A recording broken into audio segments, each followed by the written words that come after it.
Apparently, he wants to hear all about our adventures and not cry. Maybe we can get some tasty treats out of him in return. Come on, let's go to Star Stage Cliff.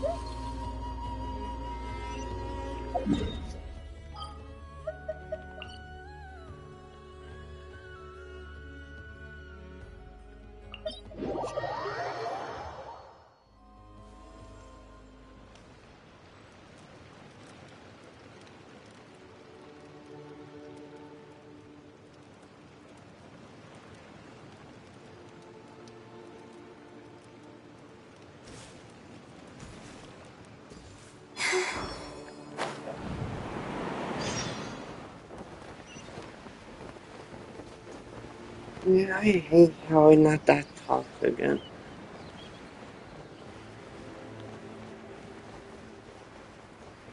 Ooh, yeah. Definitely not the boy. Yeah.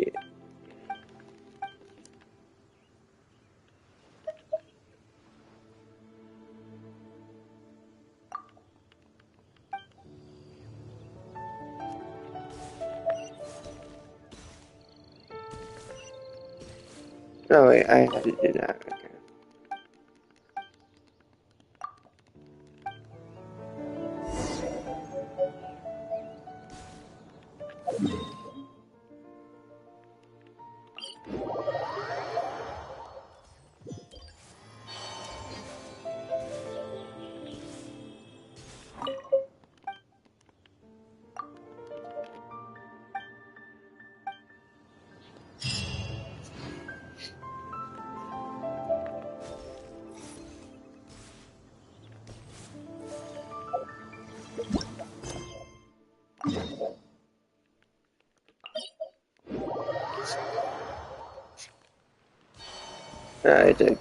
I think I'm confused. Okay.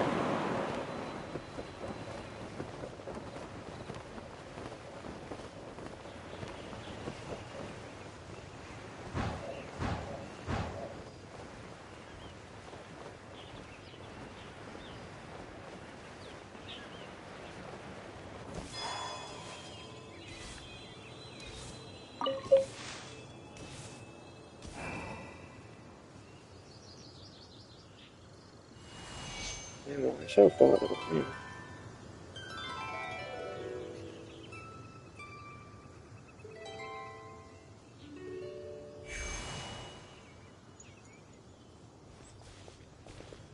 Ah, welcome back, old friend. And how should I be addressing you these days?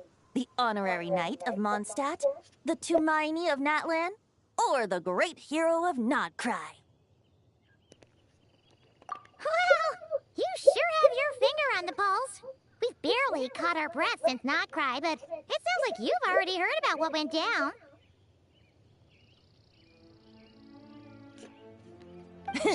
News travels fast on the wind. But before I can turn your tales into tunes, I need to hear them from the horse's mouth. My wine and my lyre are at the ready. So please, traveler, take a seat and tell me your tale. Amazing! Incredible! The Rapier of Solnari and the Doctor? Truly a tale for the ages! So, I'm guessing the Wild Hunt is a thing of the past now that you've defeated the Rapier of Solnari. Seems that way. We were kind of focused on dealing with the Doctor, though. Well, that's good to hear. Hey, now that the Northern Abyss calamity is finally resolved, Varka must be getting ready for the triumphant return of his expedition, right? I haven't seen him in the longest time. He must have so many stories to share. Hooray! Paimon was wondering about that, too. He did call you Barbados. But weren't you still fast asleep back when he was in Mondstadt? Let's call it half asleep. I was resting my eyes in the Thousand Winds Temple one day when I heard a commotion outside. It was a young knight who had journeyed there in search of trials and oracles after hearing some tall tales at the local tavern. In fact, all that awaited him were moss-covered walls and an angry ruin guard. But he seemed completely unfazed, laughing heartily as he sent the ruin guard's missiles flying off into the horizons. Ha! They must have been making quite a racket if it was enough to wake up the tone-deaf bard. Yeah, it sounded kinda like...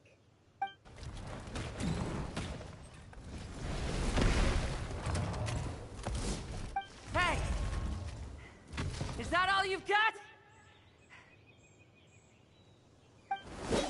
Oh, bring it on! like that.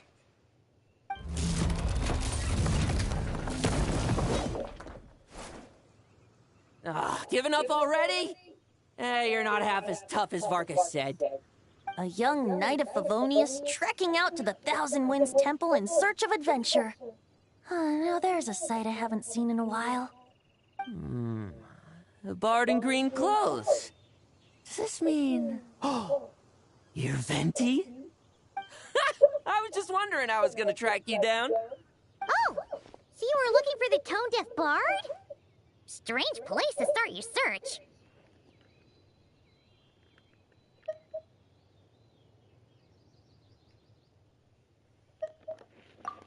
Hold on. Blonde hair, white hair. You must be the honorary knight, and Paimon! The Grand Master talks about you all the time.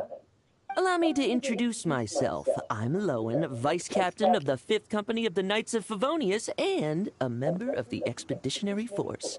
Pleased to make your acquaintance. Oh, so you're part of the expedition, huh? Right! So that's why Paimon's never seen you around in Mondstadt.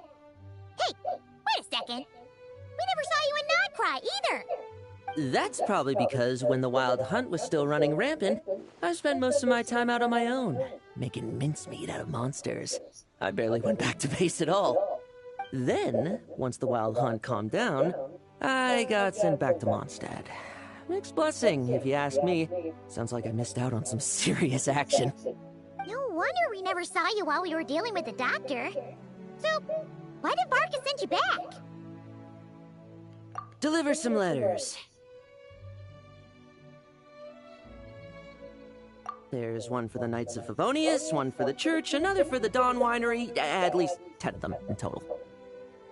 Jeez, how many people has he sent to deliver his mail now? Mika, Inepa, Lowen? He should just hire a full-time mailman already. In fact, he's earned himself a new nickname. Let's go with... Sir Writes-A-Lot.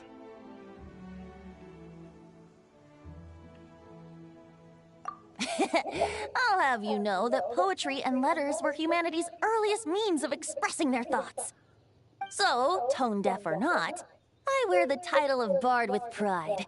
And I consider Sir Writes-A-Lot to be quite a compliment. Wait, really?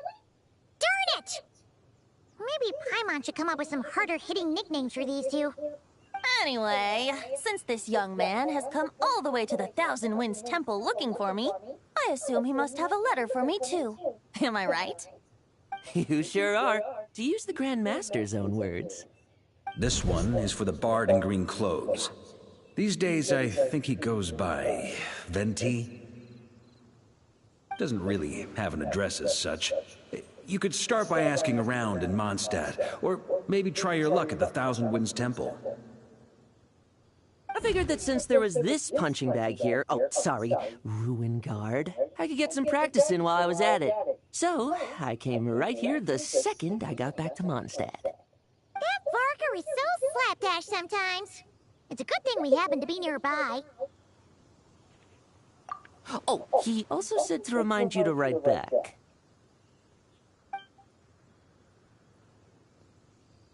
Nothing in particular. Just some idle chatter between two drinking buddies. But if I'm supposed to write back this time... I'll need some time to mull over my response. Verka gave you a whole bunch of letters to deliver, right? Maybe you can head into Mondstadt and deliver the rest of them first? My thoughts exactly. Assuming I can find the way. Hopefully the roads haven't changed too much since the pre-expedition days. Well, why don't we have Mondstadt's honorary knight escort this homeward-bound wanderer to the city? I'm sure some of the recipients of Varka's letters will turn out to be old friends of yours, too. Let's go! It's been a while since Paimon's done any guide work. Thank you so much, honorary knight. And you, Miss Guide. No one has called The Paimon Abyss. guide. The Wild Hunt. Andreas. Get home safe, Varka.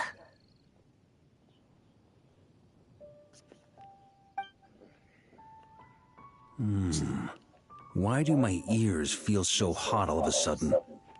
Is someone talking about me?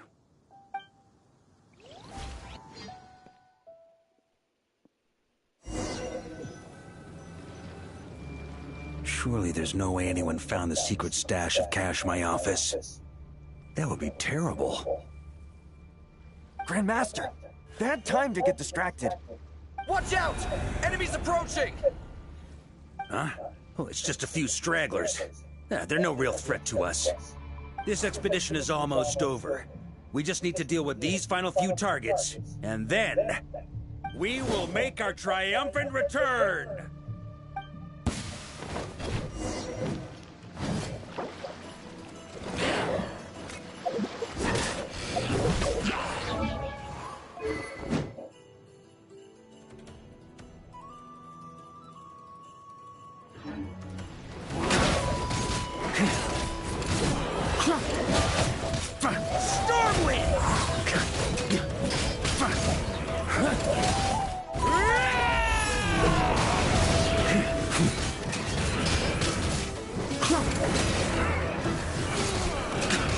I'm not familiar with best ways to take them out.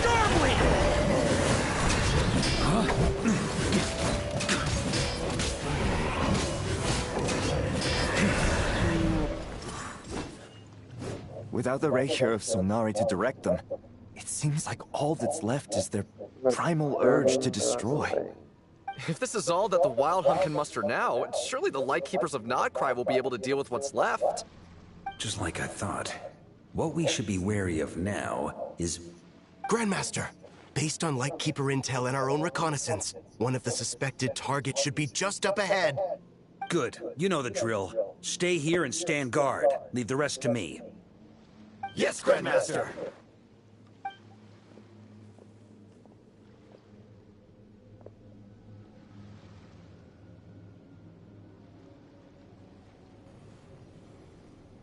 We meet again, Andreas.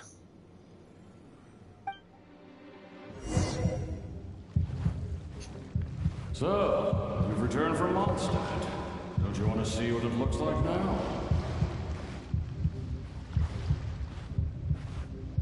I was planning to take a look around there myself. Perhaps you could be my guide.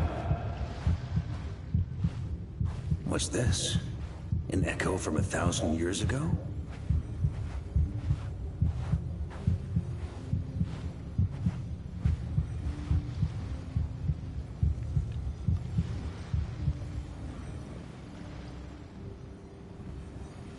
Everything seems normal so far.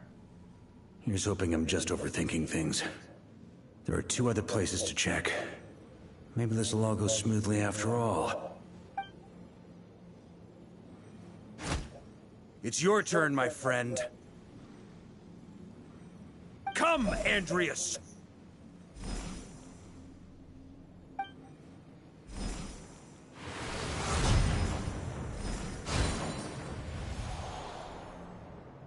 Although, for returning to your old home, perhaps Andreas is a little too ostentatious. Might be better to go by... Boreas. Huh? Injustice. Corruption. Iniquity.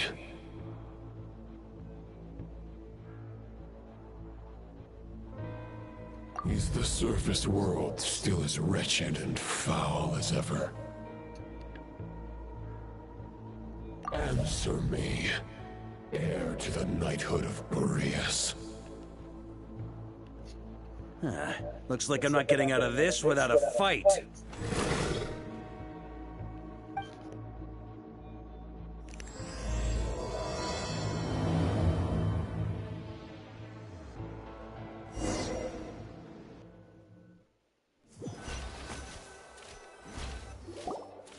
That's where things stand with the expedition. The victors will be returning home soon, so make sure to stock up on wine for the celebrations. P.S. I hope everyone's keeping up with their daily training. I'll be testing you all when I get back to make sure no one's regressed. P.P.S. I wrote individual letters for each and every one of you. Don't forget to write back. That's all. Everyone gets one? Wow! Sir Writes-A-Lot is really living up to his name. I guess the Grand Master must have something specific to say to each of us. Even I got a letter, and I'm not a real knight yet. Jean? Oh, yes. That's our Grand Master for you. By the way, anyone know where I can find the cavalry captain? I have a letter for him as well. You mean Kaya? He said he was meeting a friend from the church at the Angel Share. Allegedly for work. Said he was exchanging intel. But I'd say there's a 50-50 chance he's just there for a drink. Paimon bets there'll be lots of familiar faces there. How about we deliver Kaya's letter? And these are there too as well! Really? Oh, that would be a great help, thank you. Our thanks to you too, Lowen. The other knights will help distribute the remaining letters. You've had a long journey. Please go get some rest. Great, but I won't be resting just yet. I have one last letter to deliver to Wolvendom. This one, I was planning on delivering personally. I heard that another challenger recently passed Boreas's trial. Well, with any luck, that wolf might be willing to reveal himself to me, too. Very well, but please remember to show respect to the local wolves. I will. Goodbye.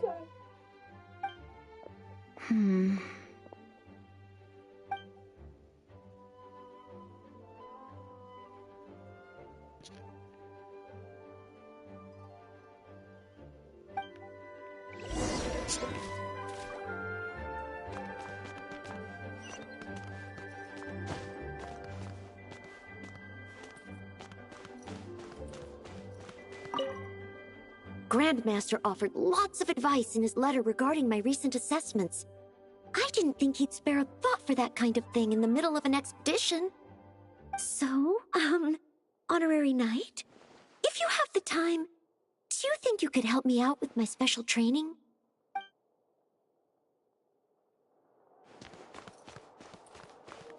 What's the point of having her ask a question?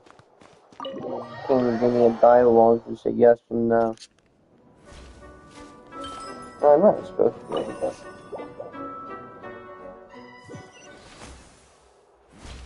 I keep forgetting that you have to go upstairs.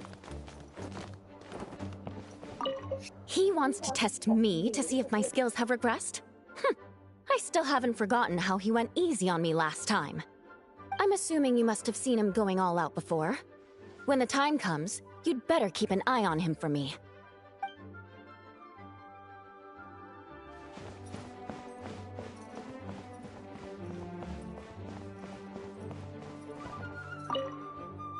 Ah, the Grand Master. The archives are filled with documents awaiting his review. I'm not letting him run off again until he's finished dealing with every last one. On another note, have you spoken to Jean? I hope she'll finally be able to relax a little once Varka returns.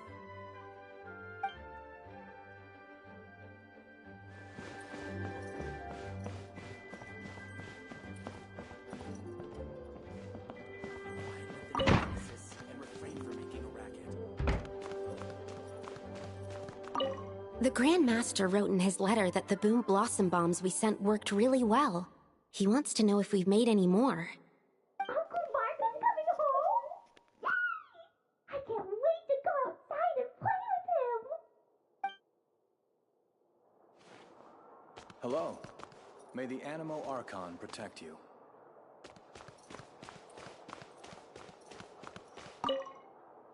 Okay, we'll deliver these letters to the Adventurers Guild and the Cat's Tail.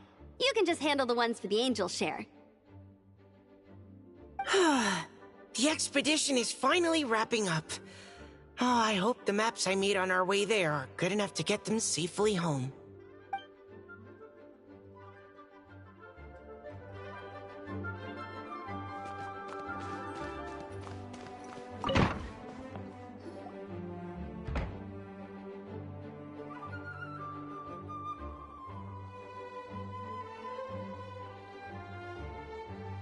Honorary Knight, you're still here?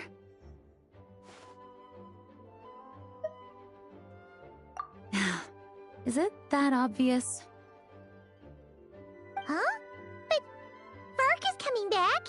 The situation in Nokrai is stable. Surely things are looking up. True. From what you and Lowen have told me, the expedition has indeed accomplished its strategic objectives. It seems that Mondstadt no longer faces any threat from the perils of the North, be they the Wild Hunt or the Doctor.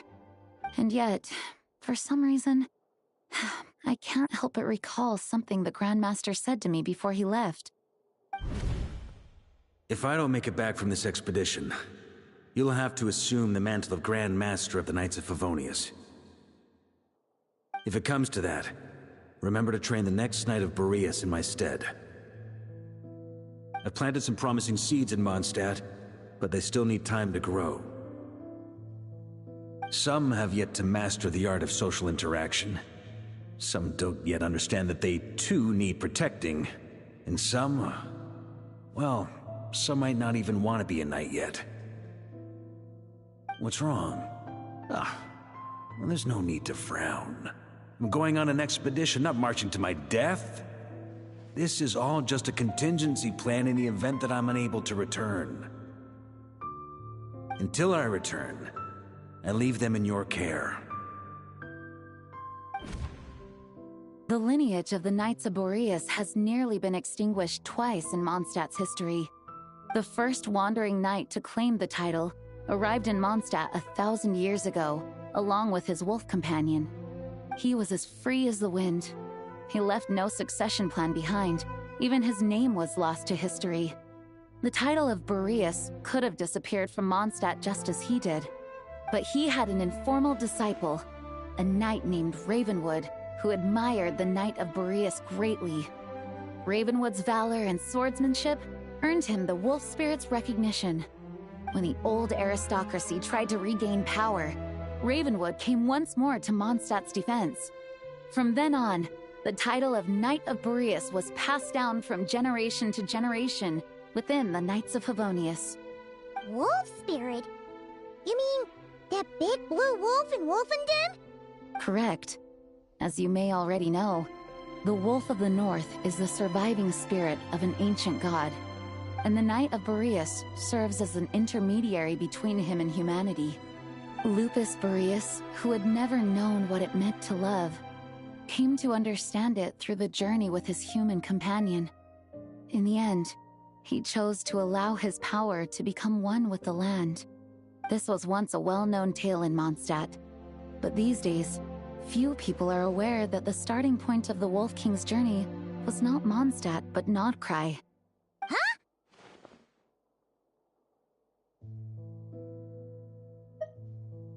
You don't seem surprised. Did you sense something in Nodcry? Once again, you do us proud, Honorary Knight. The great Wolf King of the North came here from Nodcry, although he doesn't like to speak of his past. In fact, he rarely shows himself to people at all nowadays. As such, this tale can only be found deep within the Knights of Favonius library. Even among the Knights of Favonius, few are aware of it. The Grand Master didn't disclose any concrete objectives before departing on his expedition. I couldn't help but wonder whether it might somehow be related to Nodcry's Wolf of the North. I kept my speculations to myself, however.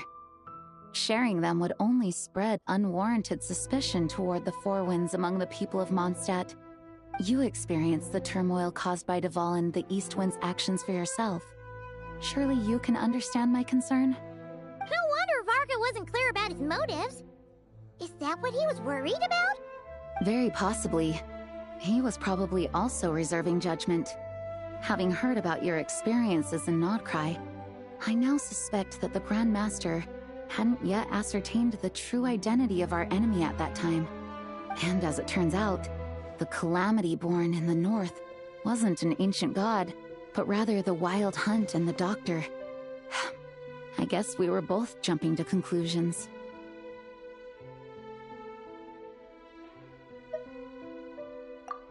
Yes, I completely agree. The tide can turn rapidly in times of battle.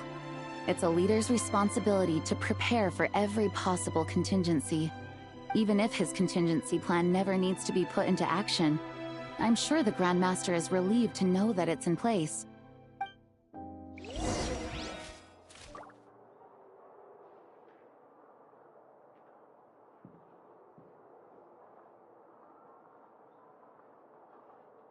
Divine Light, shield them! Thank you for being such a patient listener. I feel much more settled after talking with you. If you have any spare time, would you mind stopping off to say hello to the other knights? I'm sure they have all missed our honorary knight just as much as I have.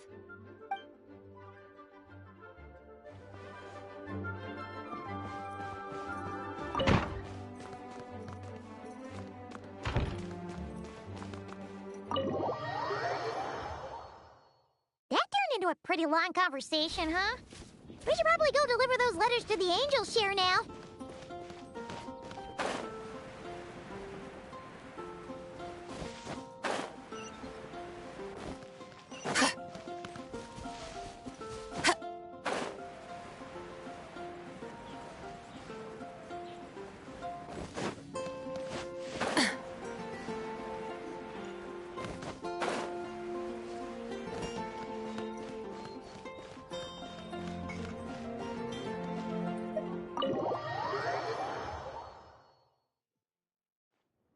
When you're mixing drinks in hot weather, start by pouring in cold water and add ice cubes. Then drain out the water before adding the other ingredients. How's that for a secret recipe? Maybe it's worth a little intel in return. Please. I've known that little trick for a good 10 years at least. You'll have to offer something a little more substantial if you're serious about trading. I know there's no one else in the tavern right now, but do you two really need to talk so loudly? Especially if you're supposed to be exchanging confidential information. Kaya! Rosaria! D-Luke! I knew we'd find you here. Looks like it's about to get even noisier. A little liveliness never killed anyone. Traveler, Paimon, what brings you our way? Please allow me to once again express my sincere condolences regarding your late father and the incident with Eric. We make absolutely no excuse for his crimes. I hope you will give some serious consideration to the question I asked you before I left, though I'm sure you're tired of hearing me ask by now. The Knights of Favonius will always welcome you. From the look on your face, I'm guessing the Grand Master is still refusing to drop it? He nags like an old man. It's hardly surprising. Huh? Drop what? What's this about? Nothing, really. Before leaving on the expedition, Varka came here to chat with me over a drink. I failed to avoid him. He, asked me if I'd consider rejoining the Knights of Favonius, and I declined. He expressed his regret about everything that happened, and asked me to reconsider. That's all there is to it. Yeah, right. Sounds like you skipped a lot of details. There's clearly more to it. Whatever details I chose to omit are in the past. Dragging them back up now serves no purpose. You say that now, but back then, You couldn't let it go. You and the Knights of Favonius were constantly at odds. I wasn't seeing the full picture. I've had a lot of time to reflect since then. But my answer remains unchanged. I'm not rejoining the Knights of Favonius. Both the Grandmaster and the acting Grandmaster are too upright and honorable. I can't see the shadows that lurk beneath them due to the size of the organization they lead. They need someone on the outside to keep watch vigilantly. If I had a Mora for every time I've heard you repeat that argument. I actually don't disagree with the first part of what you said. But don't you think someone can keep tabs on things from the inside? When you join an organization, you're bound by its rules, no matter how free it may seem on the surface. You think so? Never mind the Knights. Have you honestly ever been bound by the rules of the Church? Good question. Have you considered that maybe that's why I chose to join the Church and not the Knights to begin with? Are they arguing or not? It's kind of hard to tell.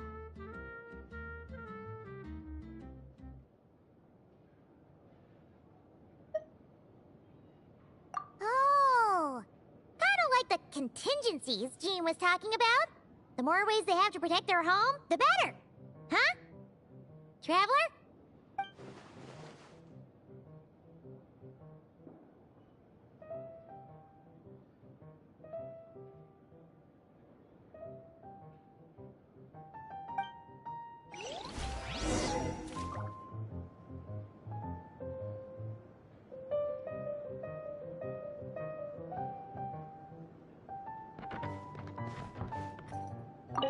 What should I report back to the Grand Master on?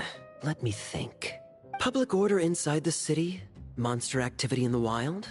Oh, and a review of the latest vintages. I think I'll leave it at that.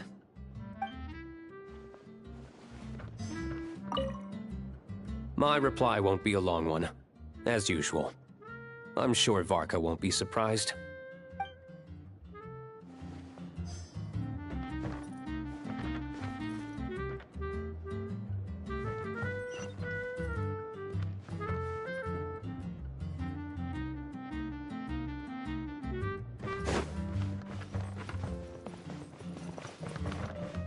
What's the point coming up here? There's a time assuming at that point. If you hadn't had to deliver that guy's mail, you wouldn't have been subjected to all this tedious arguing. When I write back, I'll tell him to quit making trouble for other people. It's no trouble. Lowen did most of the work. We just volunteered to do the last leg of the journey. Mostly so we could come say hello.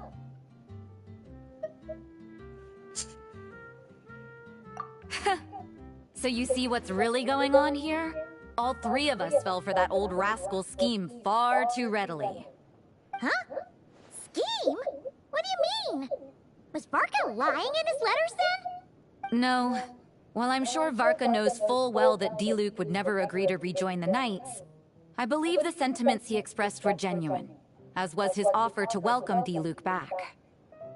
There are people like Kaya and I, and then there are those who are true champions of justice to the core. Those people are the most susceptible to being driven to extremes by great upheaval. It's happened in Mondstadt before. Not only that, but it happened to a Knight of Boreas. That'll really hit home for Varka. And that's why his nagging is even more persistent than usual. Yeah.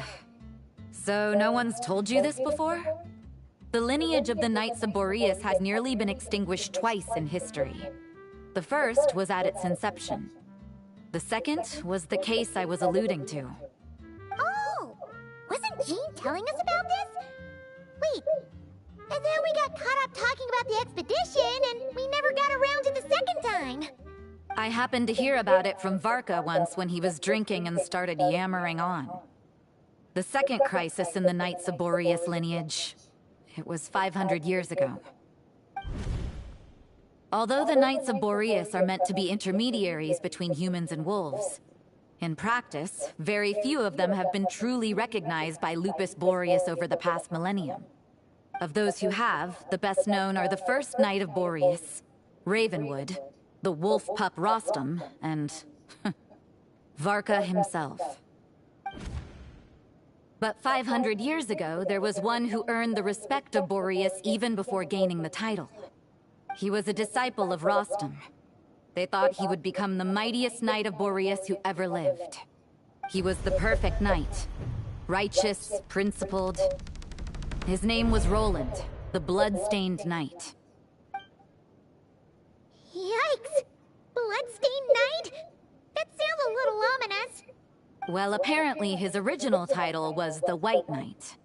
But he lost countless comrades during the Abyssal Calamity 500 years ago, including his tutor and mentor, Rostam.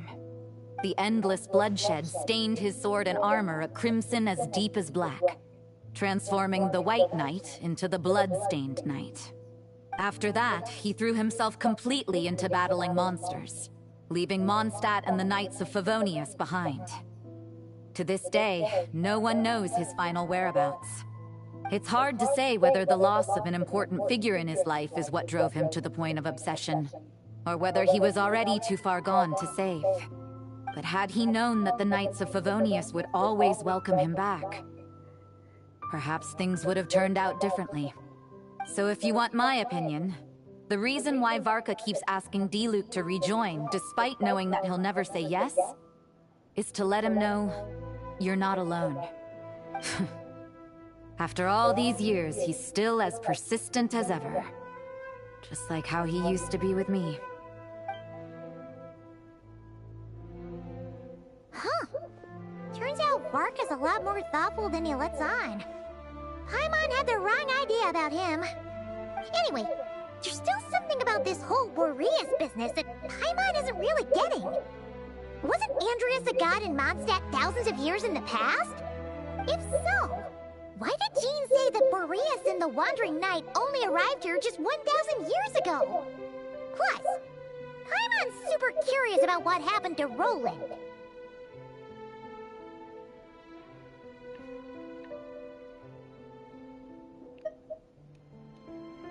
That's a great idea! Jean said he hasn't been showing himself much lately, but he always seems happy to oblige whenever you show up. Let's go!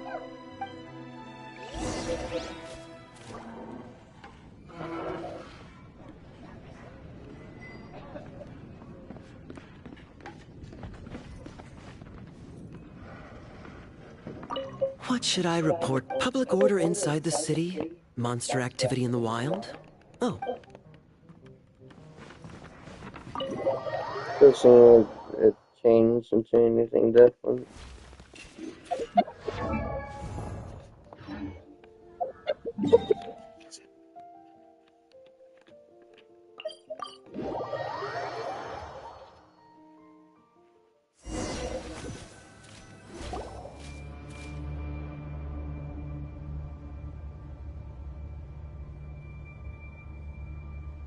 What's going on here? Was Wolfendom always like this? Paimon has a bad feeling about this. The Wild Hunt? What are they doing here? Watch out!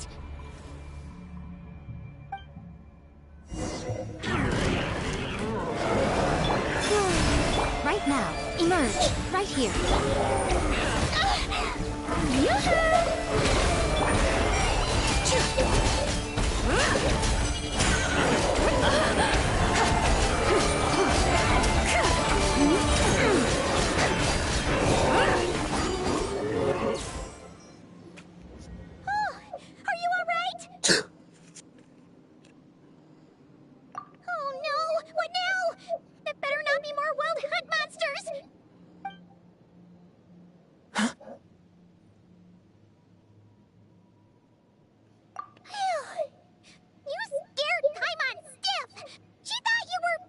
Stop right there!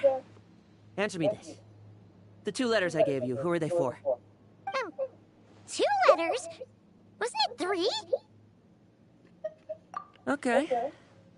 Well, Paimon's coolest naive expression doesn't appear to be an act. Hey! What are you trying to say? Wait, what are you trying to say? Paimon passed a test? Really? Ha! She didn't even realize she was taking one! may dispense with your suspicions. The Wolfpack has borne witness.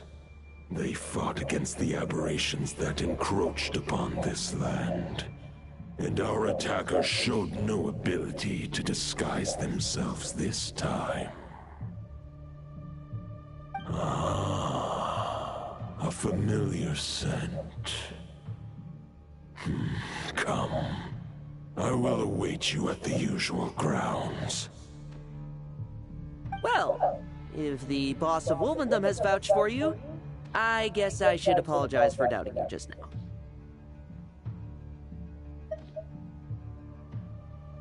Sure was. Fortunately, my experience in Nodcry didn't go to waste. Turns out the Wild Hunt all feel the same when you stab them. They didn't stand a chance. Something seems wrong with that old wolf, though. Go on. You should check on him.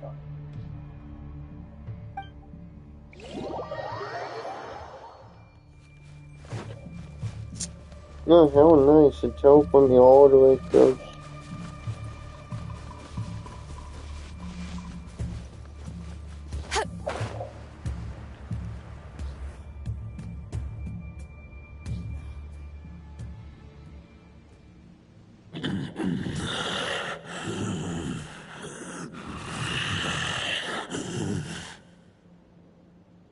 Lupus Boreas, not injured.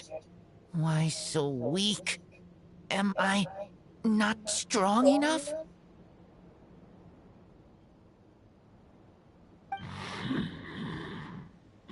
You are not to blame. With your Iron Claw, you successfully blocked their attacks.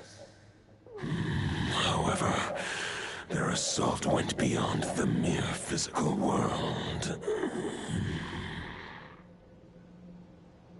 They followed my trail from the distant north across the ley lines. They sought to corrupt the territory I protect. But I shall not let them succeed without a fight. We meet again, human Lupical.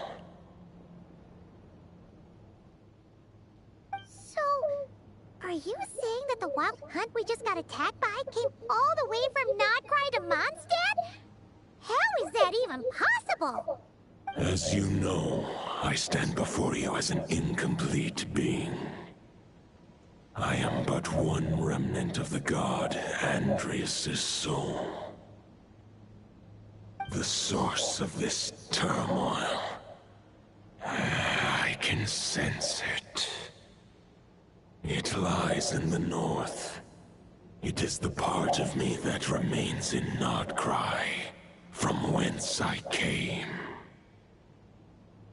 Huh? Now Paimon's even more confused. How can you be in two places at once?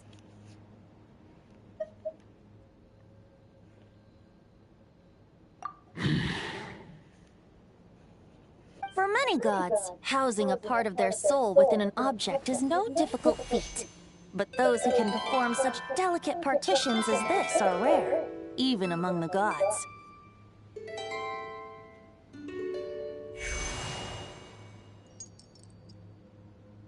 The Wolf King, Andrias, was particularly adept in this art.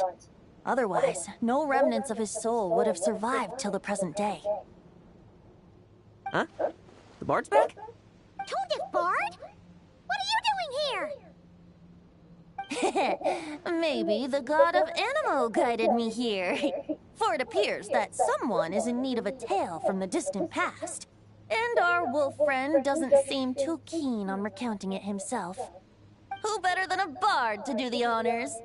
Lord Boreas, do I have your blessing to share this story? As you wish. Lupus Boreas wandered the frozen tundra and stumbled into the Seelie Hall. Enchanted by their song, tender as the dawn starlight, and curious about the ways of humankind, the wolf bade farewell to his home and set off for the city to the south. As the high tower crumbled and the fierce winds fell silent, Lupus Boreas, who once had hunted with the storm winds himself, looked within and inquired, was the shelter he provided for humanity really any different from that given by the reclusive king in his tower? The wolf entrusted those under his protection to a new god and quietly returned to the frozen north. There, in a palace long since abandoned by its former master, the great wolf closed his eyes and slept. 500 bitter winters passed, then 500 equally frigid springs. He slumbered undisturbed until a night stumbled in from the cold, just as Lupus Boreas had once done at the Seelie Hall, and awoke him at long last. The knight asked the wolf to join him on a journey south, to see once more the land that had all but faded from his memory. The gentle wolf, unwilling to refuse the human's earnest plea, split his soul into 2 halves and left his home once more. Seeing how the ice and snow had given way to verdant plains, hearing the laughter and song that now filled the once somber city, the aging Lupus Boreas turned to his friend, the god of Animo, and remarked, "So, this is the world the humans dreamed of." Though the knight's journey was not yet over, the wolf chose to bid farewell to his companion here. He had written the end to his story. What knowledge he had been gifted flowed into the land. Everything he was, he gave unto the world. Well, that's how a bard would tell the tale. Lord Boreas, is there anything you'd like to add? There is no need for you to ask that question.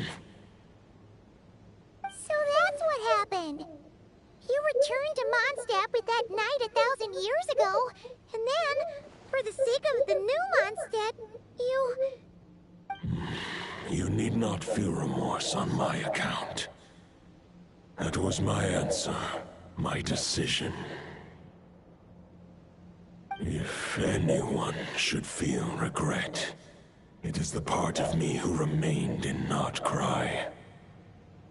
I fear Andreas has not found peace in his heart even to this day.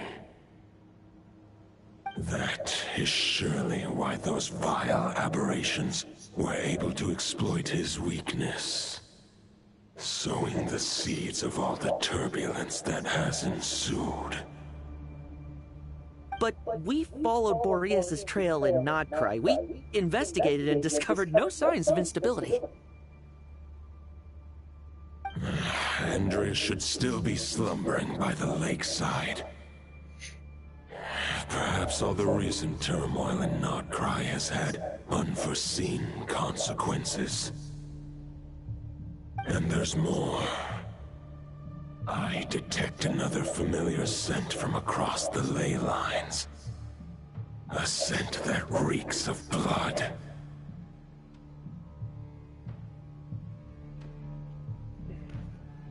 Oh, the White Knight who became the Bloodstained Knight? The mightiest knight of Boreas? But wasn't he from 500 years ago? You think he's immortal or something? I remember him as just a man. His lifespan should be no longer than any other of his kind. But before he severed his connection to Boreas, his final destination, it was the ancient kingdom of Conria, as you call it. Beyond that, I know not if he lived or died.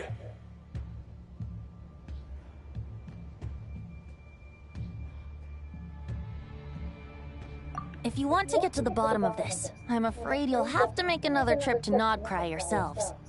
As luck would have it, another old friend of ours just so happens to be free right now. If you ask him nicely, he might give you a lift. That could save you a lot of time on the road. No wonder I can suddenly sense the east wind's presence. If even Mondstadt has been affected by the fallout, Nodcry must be in real trouble by now. I hope Varka can handle it. Varka? Is he in danger? I believe too many passengers would slow our dear friend down. I fear he only has room to carry one person, along with perhaps a diminutive companion. Alright, wish it could be me, but I accept that we should send our strongest warrior to fight Nodcry's battles. I'll stay here and deal with any wild hunt that try harassing Mondstadt. It'll be a good chance to try out some new moves. I stay in Mondstadt too. With Traveler's help, Varka will be safe. Razor, give me your iron claw.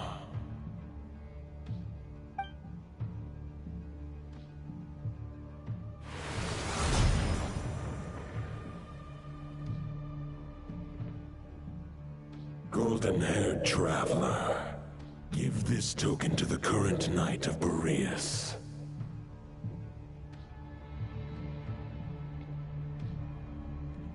It is a wolf spirit. It contains my power and thoughts. Though I have given him a piece before, this should bring him new strength. The Dominator of Wolves once bestowed the power of his soul upon his pack, strengthening their hearts and sharpening their claws and fangs. But human hearts and flesh cannot bear the soul of a wolf directly. It would be akin to forcefully merging a human and a wolf into one being. They would descend into chaos. To prevent the entanglement of souls, the most I can do is temporarily house my power and thoughts within claws and fangs wrought of steel. Although, truth be told, that knight does not lack for power. What he needs more is the thoughts within. But I shall leave this for him to explain.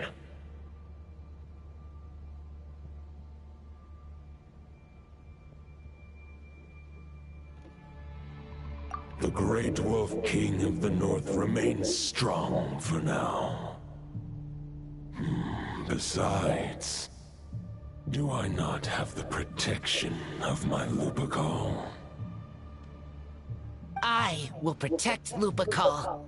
The North and Varka, I leave to you. Just give me the word whenever you're ready.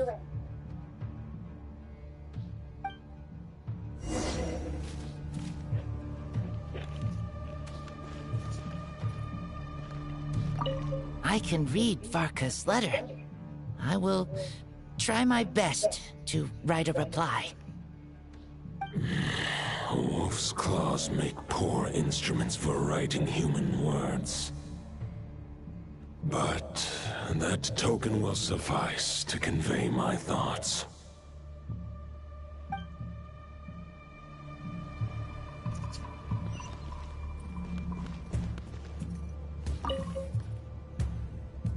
Any questions before you set off? Better ask now. You'll probably have to hit the ground running when you get to Nodcry. The root of this turmoil lies with the remnant soul that Andrius, Dominator of Wolves and God of the North Wind, left in Nodcry. He once left Nodcry and braved the blizzards to confront the God of Storms and claim the right to rule. Yet even as the tower fell, he chose to abandon his claim. Instead, he returned to the north and slumbered for 1,000 years, before finally journeying back, under the name of Boreas, with the first knight of Boreas to witness the new face of Mondstadt. When the wolf spirit could no longer maintain his physical form, Boreas chose to pour his power into the ley lines. With that, he became the North Wind of Mondstadt, as he is still known to this day. Any questions before you set off? Better ask now. You'll probably have to hit the ground running when you get to Nodcry.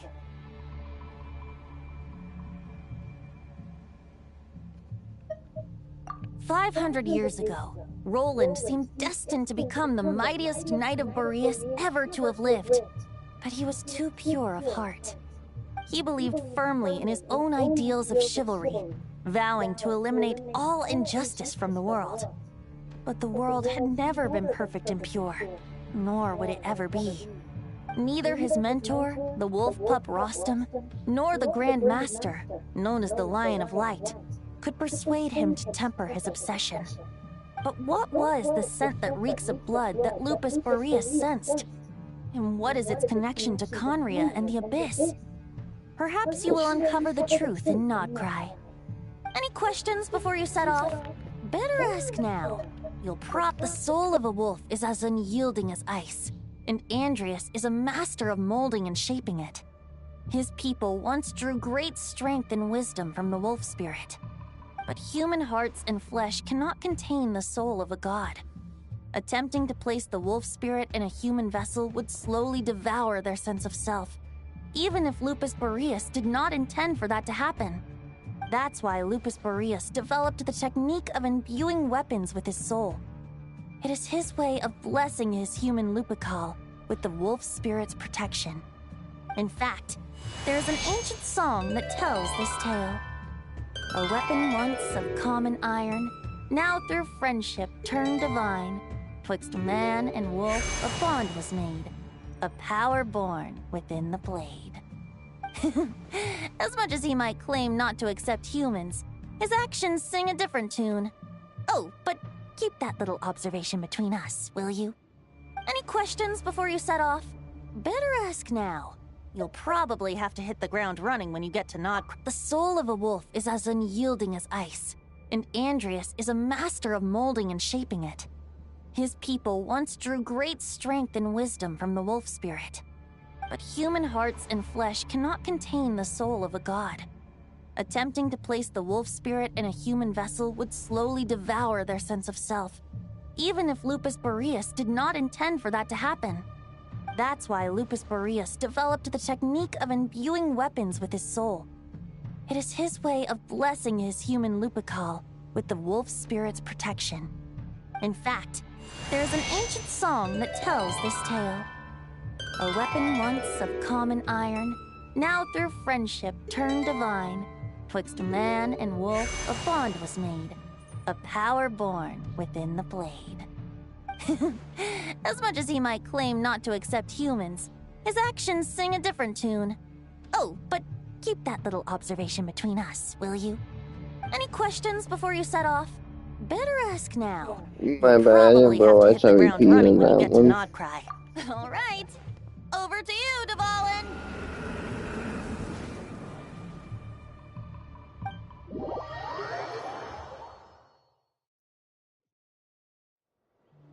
The Knight of Boreas awaits below.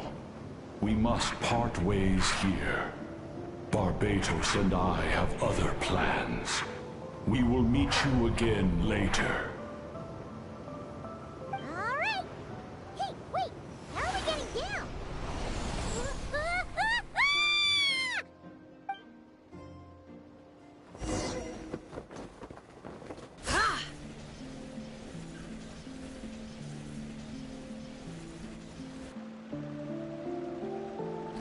Hold the line! The enemy's on the brink of collapse! Grand Master! It's...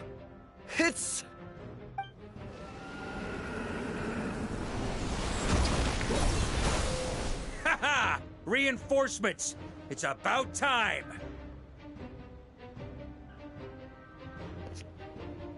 Why does he...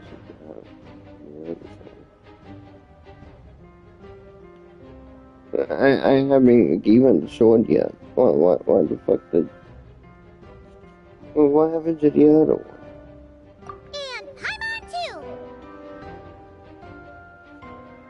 We're just about hanging in there. Most of their grunts are taken care of now. Their leader's gonna have to make a decision soon. Fight or flight? What will it be, mightiest Knight of Boreas? As expected, this hastily summoned Wild Hunt horde is nothing but a disorganized rabble. A mere shadow of the forces gathered by the Rahir of Solnare. But they have served their purpose. I now understand your tactics. And you, in turn, understand mine. This is fair. This is the way of chivalry. Farewell, heir to the knighthood of Boreas. Whether you choose to resist me or not, I shall set right the injustices of this world. In the name of the blood-stained knight. Guess they're retreating for now. So that Wolf of the North look-alike, that was Andreas? But why would he be leading the Wild Hunt? And why was he talking about the Bloodstained Knight? Ugh, forget that. We can save the details for later. He was the enemy boss, right? Are we just gonna let him get away? There's no point chasing after him. We've crossed blades already, and it ended in a stalemate. Right now, there's nothing we could do about him.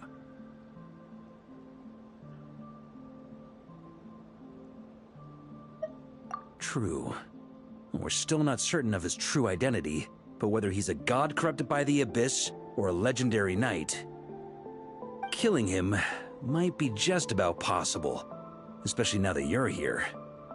The difficult part is, we can't kill him right now. Huh? What do you mean? Is he immortal or something? No. Judging from our skirmishes so far, I don't think he's got any special abilities of that caliber. Nor does he have the ridiculous level of power wielded by the Five Sinners. But, compared to Rerir, our current foe clearly has a better understanding of how to exploit Nodcry to his advantage. Particularly when it comes to Andreas' remnant soul.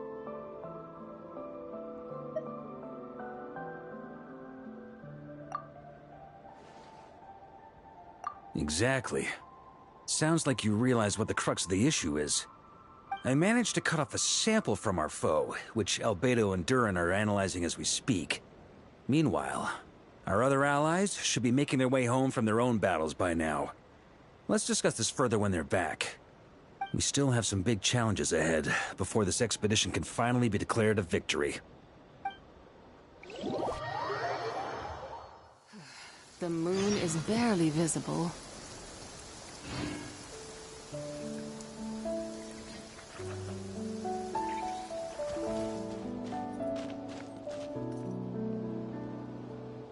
The meeting's probably gonna be in the biggest tent, right? Looks like a bunch of people are there already. Why don't we go chat with them?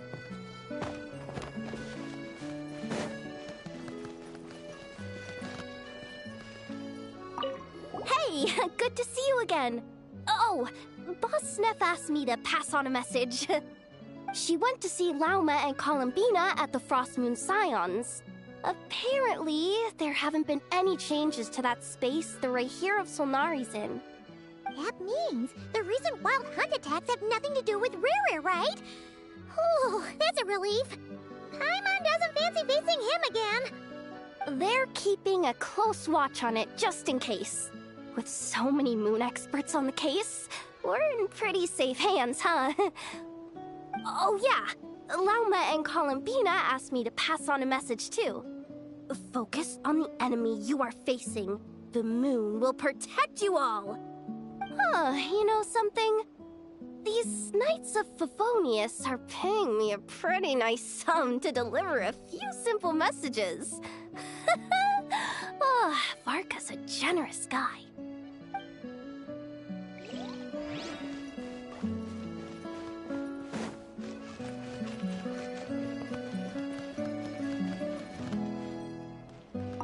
Short distance propulsion module on cooldown.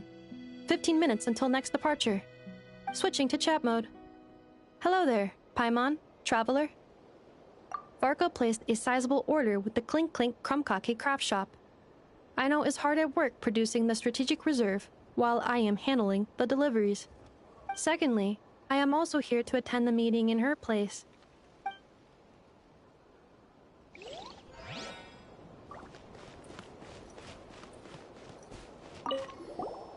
Huh? Flint's! Paimon thought the Lightkeeper's rep would be Ikloa or Nikita.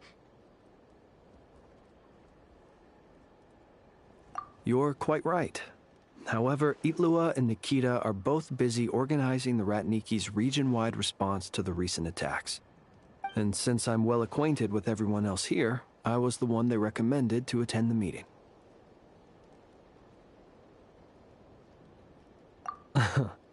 Sometimes you don't get a choice when there might be consequences down the line.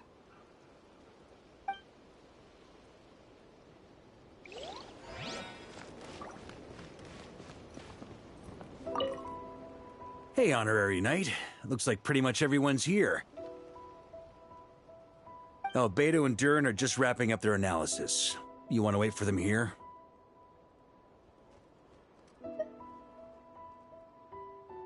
That works too. All right. You keep gathering intel.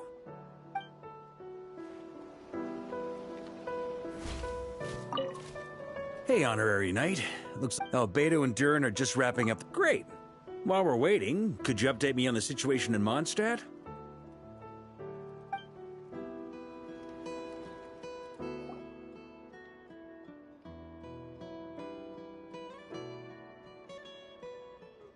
And that's where things stand. The Wild Hunt is no longer under the Reikir of Solnari's control, but it has been reborn from the ashes and is now launching widespread attacks. Intel from the Frostmoon Scions and the Curatorium of Secrets corroborates this.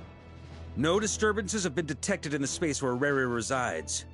What we are facing here is a completely new foe. Summarizing current situation. To confirm, the present leader of the Wild Hunt is the creature resembling a wolf. Andrius, god of the North Wind. More precisely, it's the external will that has seized control of Andrius' spirit, namely Roland, the Bloodstained Knight.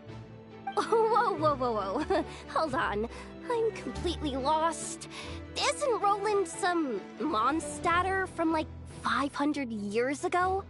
How'd he suddenly get wrapped up with a god from 1,000 years in the past and the present-day Wild Hunt? Allow us to explain that part. Are you familiar with compensation mechanisms? When an organism sustains damage, relevant tissues will undergo changes to offset the loss of function. For example, when one kidney is damaged, the other will be strengthened to compensate. Or, when a main artery is blocked, the collateral vessels become more active. Similarly, when the Wild Hunt lost their leader, the Abyss harnessed the memories that flow throughout the ley lines to fashion a new one, fit for the present circumstances. That new leader is a mirror image of Roland, the Bloodstained Knight.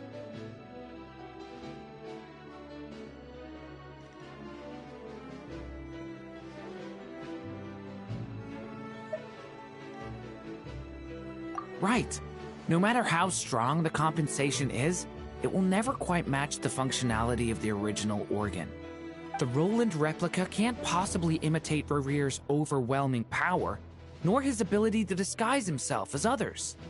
So, the Abyss made use of the connection between Roland and Boreas to compensate for this lack of power.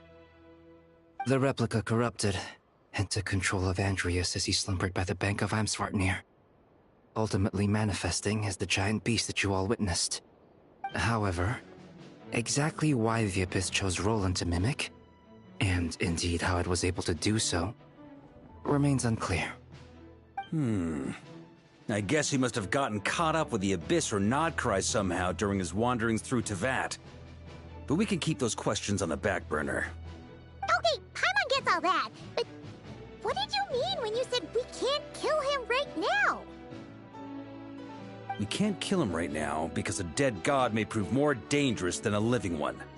From intelligence gathered during the expedition, we have reason to believe that the power released when a god is felled can have catastrophic consequences for us mortals.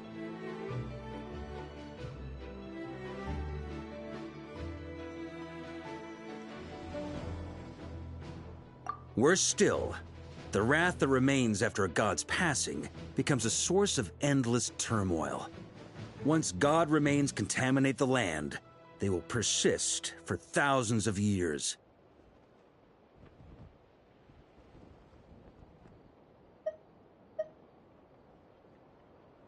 This land has already been ravaged by the Wild Hunt. If we add god remains to the mix, it'll be like adding salt to an open wound, placing everyone who lives here in perilous danger. Query. While I can indeed find records of disasters caused by god remains in my database, there also appear to be cases of gods dying naturally with no ill effects. In that land, the passing of the Pyro-Archon's flame is a common occurrence throughout history, and even the part of Andreas who remains in Mondstadt has experienced death once before, has he not? Great question. Glad you asked. Honorary Knight, you said Lupus Boreas gave you a token to pass on to me? Please, present it now. It should help explain things faster.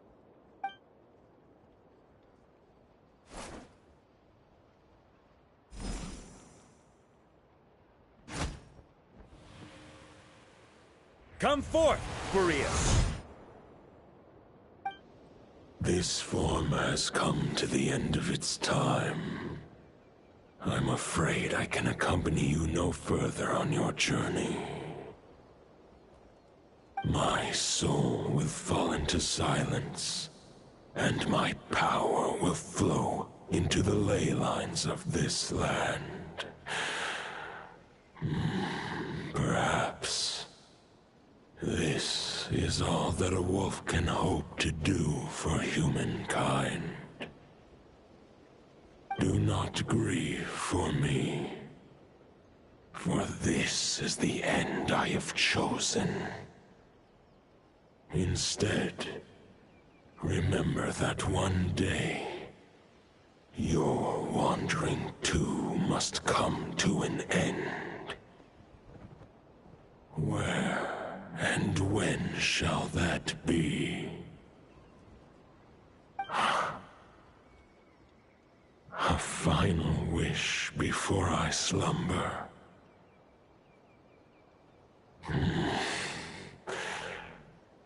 Sing me a song. That melody you so often hummed in the taverns.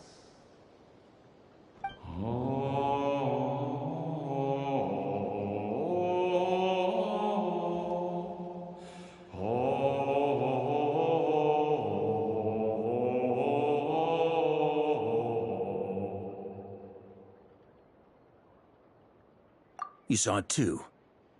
You must have keen powers of perception. Not that it surprises me.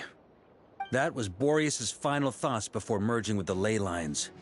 It's the reason Mondstadt remains unharmed by his god remains. In his final moments, he made a choice to give everything he was to the ley lines. All to protect Mondstadt from harm. Sounds like Andreas spent thousands of years searching for his place in the world, too. Yes. And now our task is to return the answer he found, the decision he made, to Andreas' heart. Only then can he break free from the corruption and control of the Abyss, and make that decision once more.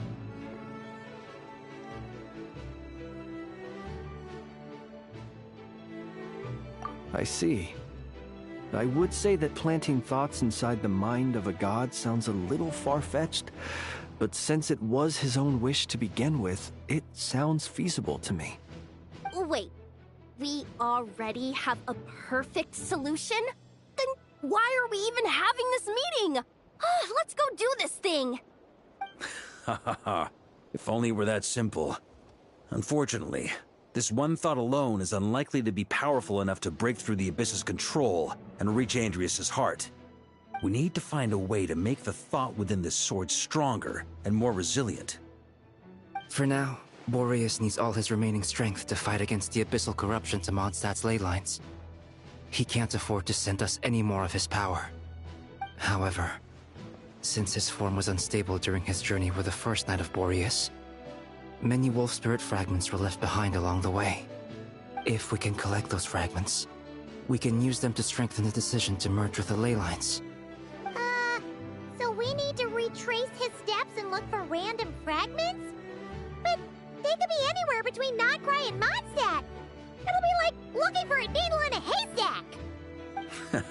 You don't need to worry about that. There's a few fragments left to gather in Nodcry, but apart from that, most of them are already inside this sword. I've been collecting them during the whole expedition. Huh? Wait, really? I mean, it's an expedition, not a stroll in the park. Each step of the way, we've been hard at work planning for every possible contingency. Not just the Wild Hunt in the Abyss, but ancient gods remaining in Nodcry. Sounds like this plan was a long time in the making. It's almost as if you foresaw the future. As a matter of fact, I did. I caught a glimpse of fate's reflection. But I can't take credit for it. It was all thanks to the help of a few friends. Still, all I foresaw was that an abyssal calamity was brewing in the north. Had I known more, we could have saved a lot of energy. Instead, we've had to make best guesses, prepare for every possible scenario. If all that preparation went to waste, all the better for it. But anything that proved useful, we knew we'd be grateful for down the line.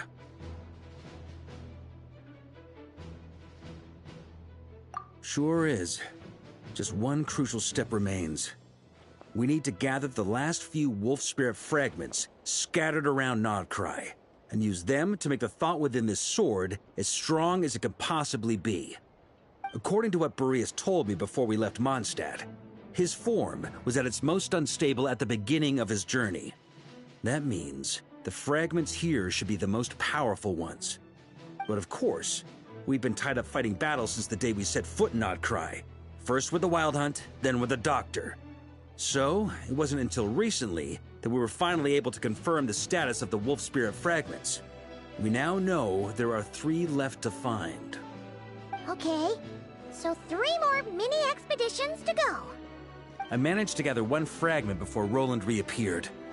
I also have a confirmed location for the second, which I'll take care of in short order. As for the 3rd fragment, we've identified a general search area to focus on, but we'll need all hands on deck to pinpoint the exact location.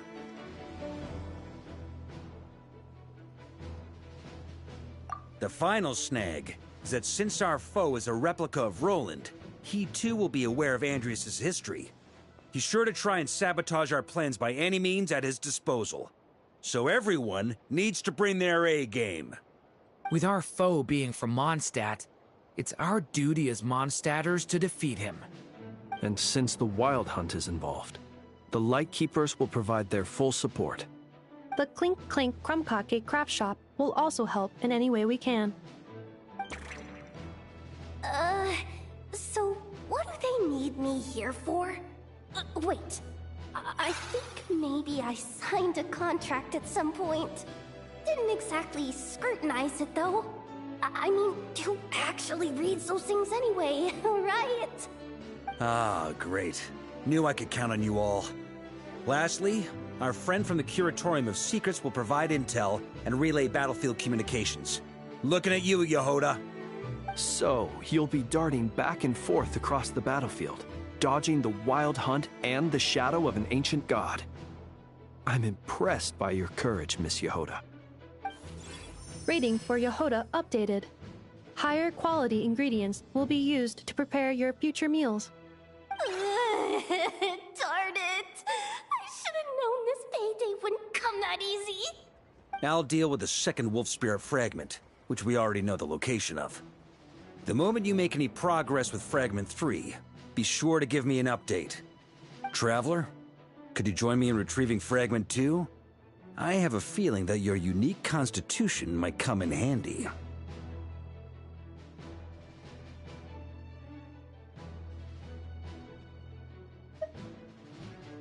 All right, time is of the essence. Let's move out, people. Dismissed!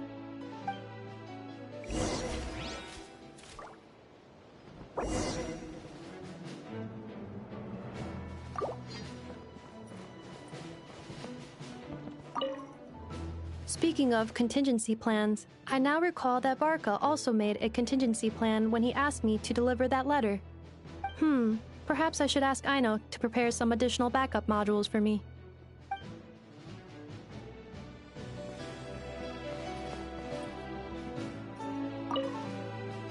Remnant fragments of an ancient god.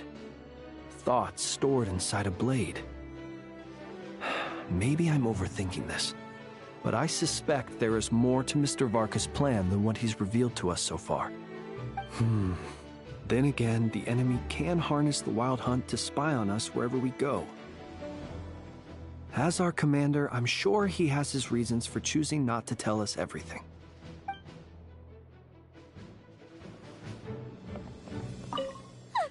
Yehoda, you dummy! You took the stupid job of your own free will!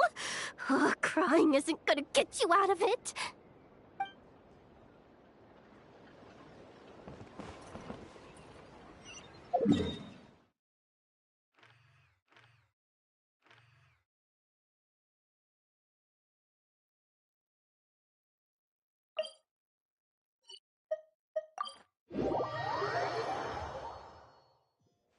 Ad Astra.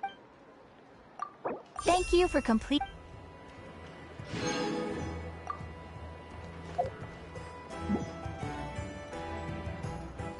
Well, I slowed down.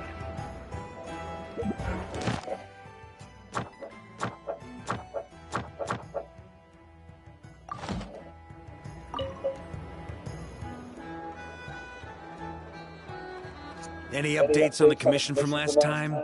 Should be done just about now, right? Apologies, Mr. Varka. The wine merchants from Mondstadt say they'll need more time to prepare. Also, they have asked me to pass this message on to you. Have you seriously finished the last batch? That cart was huge. Well, it's not like I'm the only one drinking. That amount of wine is barely enough for 2 banquets. We'll need more.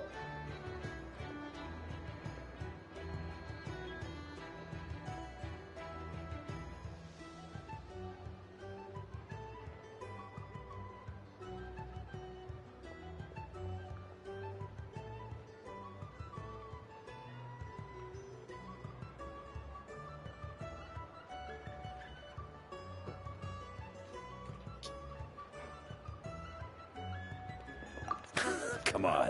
I timed this down to the second. The Dawn Winery should be reopening the cellar of Dandelion wine right around now. As the Grand Master of the Knights of Favonius in Mondstadt, patronizing their business is about one of my duties. Don't worry, I've left some for them. I didn't clean it all out, or Charles would have nothing to work with. The trouble with long journeys, though, is that wine tends to lose its flavor in the process. Next time I get back, I'll have Charles mix me the strongest drink he's got. Now, who to drink with? Kaya would definitely come if I called. And D-Luke? Well, if I can catch him, I'll have a couple of drinks with him, too. Well, might as well get those two to have a drink together, perhaps.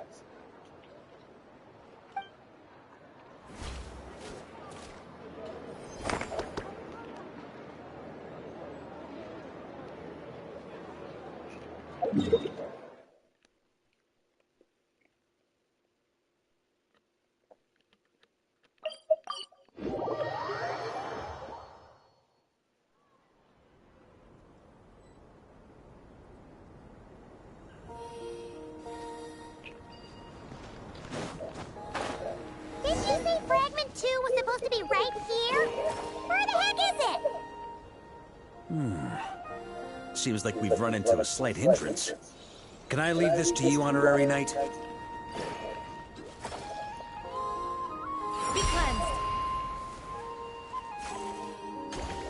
Traveler, Paimon, when this is all over, I'm gonna invite you around for a drink of... Whoa, whoa!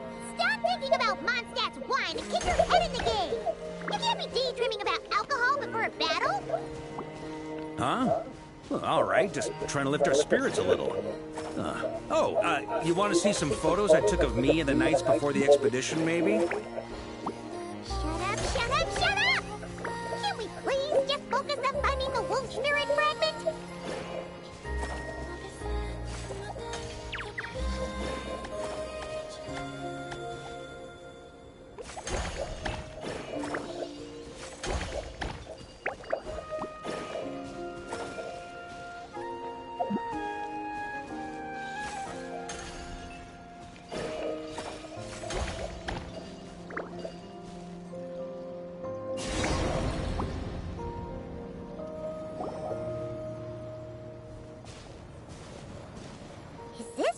looking for? What do we do with it? I once got Boreas to explain to me how he stores his soul inside objects. All I need to do is transfer it to my sword. Just like back at the camp, but this time, you'd best step back a bit, just in case.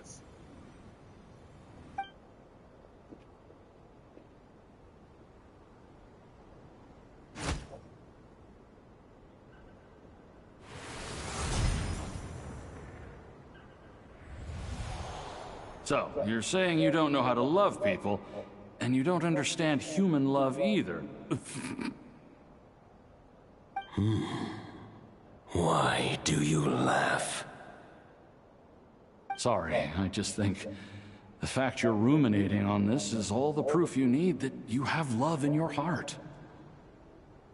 I have a funny feeling that by the time this journey ends, you'll have found your own answer to the question of how to love. No, you're wrong. There is no redemption at the end of this path. Even if I am stained black with blood, my conscience will remain as white as snow. If pledging allegiance to the Abyss is the only way to sever the injustice of fate, then I shall serve in its name. Ah!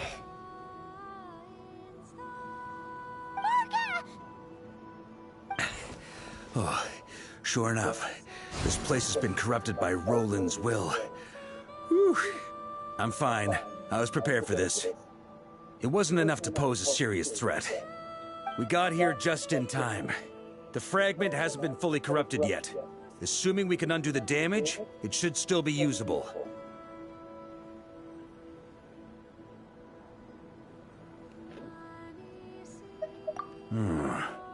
Purifying the abyssal corruption would definitely be a safe approach.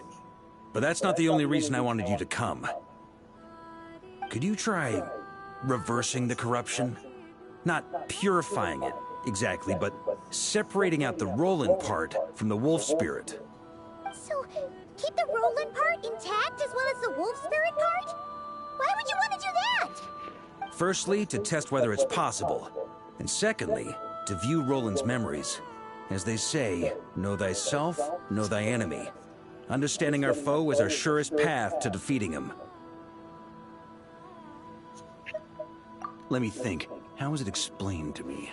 Ah, yes. Focus on a single thought within the 1,000 winds. Capture that unique wisp before it blows away. Ha ha ha ha! Actually, neither do I. Huh. Sounds like something a certain tone-deaf bard would come up with when he can't think of anything meaningful to say. Wait, don't tell Paimon that's what actually happened. I thought it might mean something to you. Never mind. I'll explain it in more human terms. Traveler, when you were in Natland, you went fishing for ancient names, correct?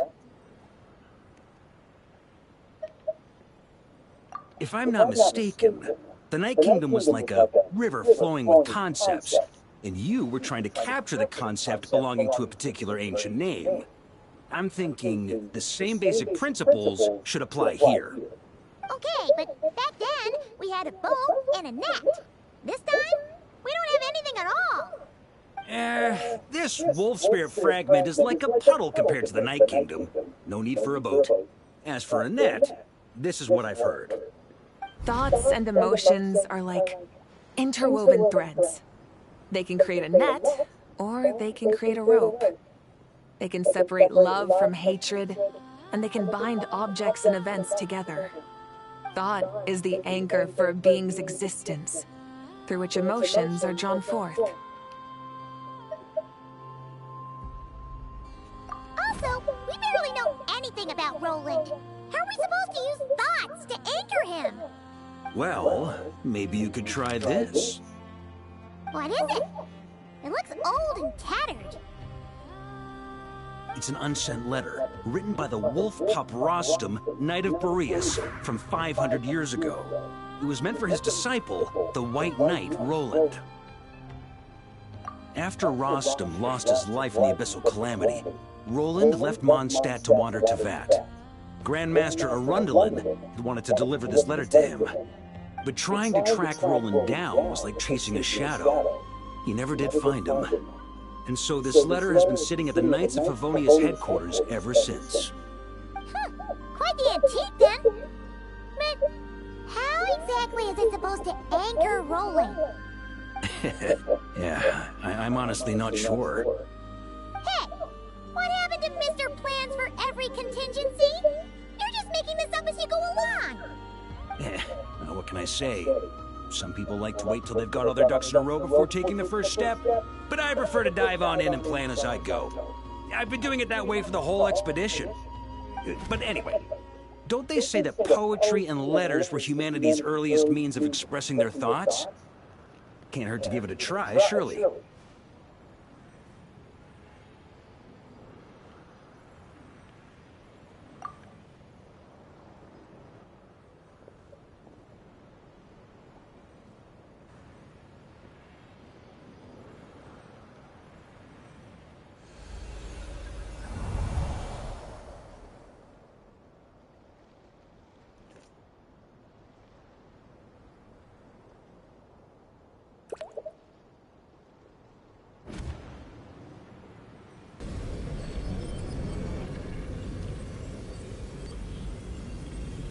Whoa. It actually worked? You really are making this up as you go along. So the assimilation of souls really can be reversed, just like he said.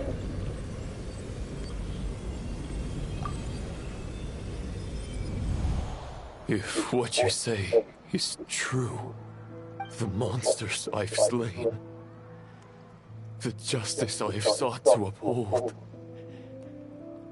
for mortals to escape this tragic fate, there is only one path.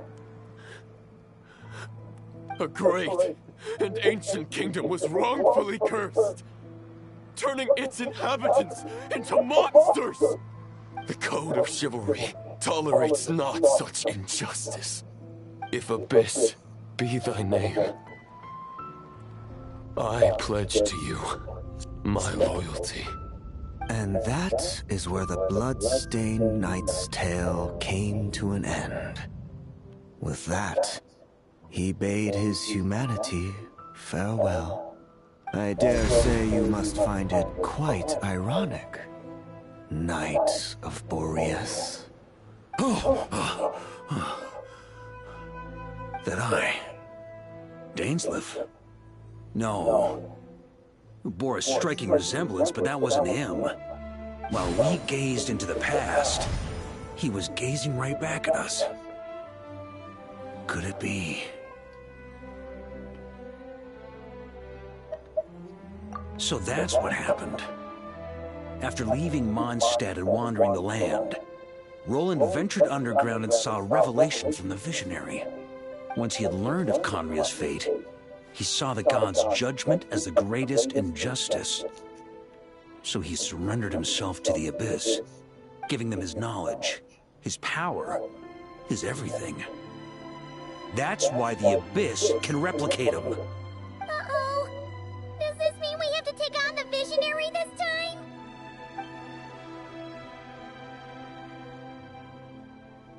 I'm inclined to agree. If our enemy could see the future, both the Wild Hunt and Roland would be acting with far more lethal precision. But even without the Visionary's input, Roland still has an intel advantage we can't afford to underestimate. Every minion of the Wild Hunt serves as Roland's eyes and ears. We need to think one step ahead if we want to outmaneuver him. And on that note, I have a plan I want to discuss with you. Well, the fewer people who know, the less likely it is to get leaked. Besides, it wasn't a fully formed plan back then.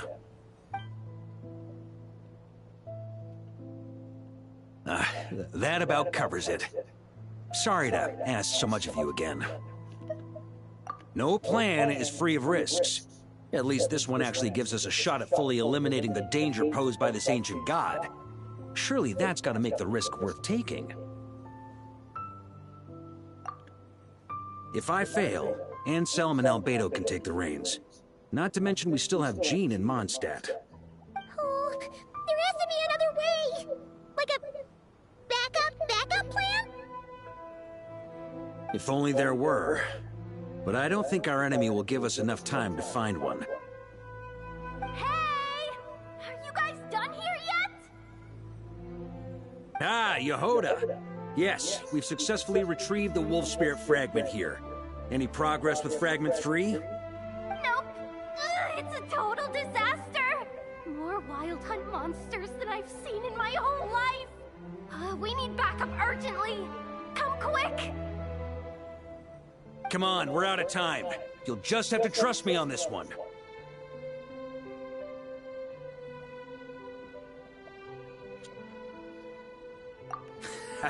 What can I say? I'm not the Grand Master for nothing.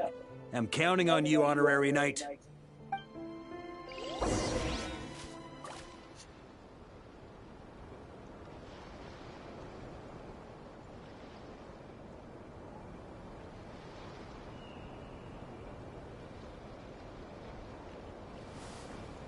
I'd be like that.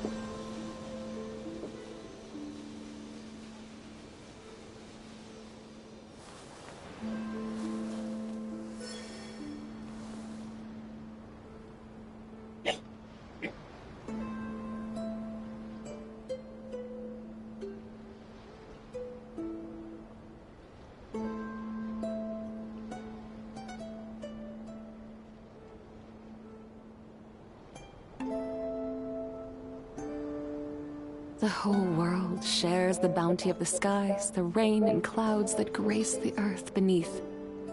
The moon was never meant to be a foreign realm.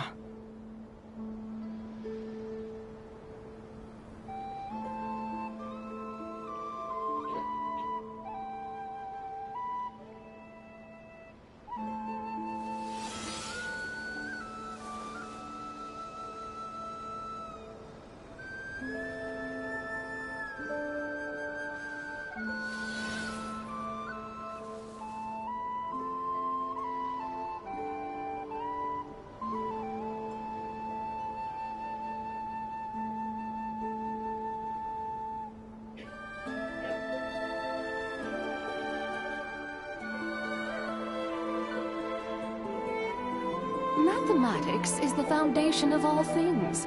If you're interested, I can teach you some arithmetic.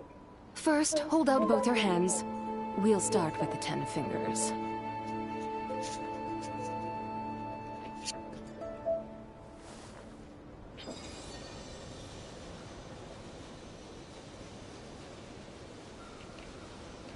Okay, bye.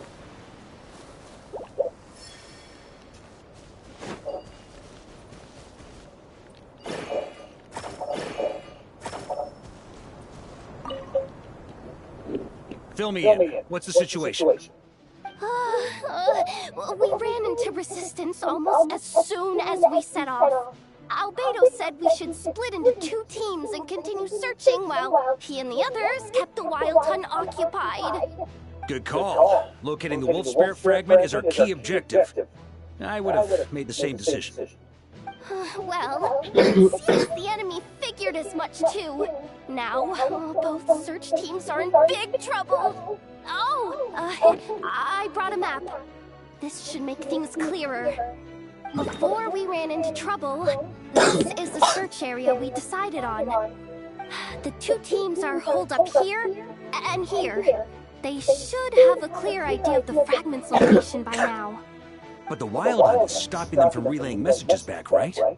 Do we have any more troops available to provide backup?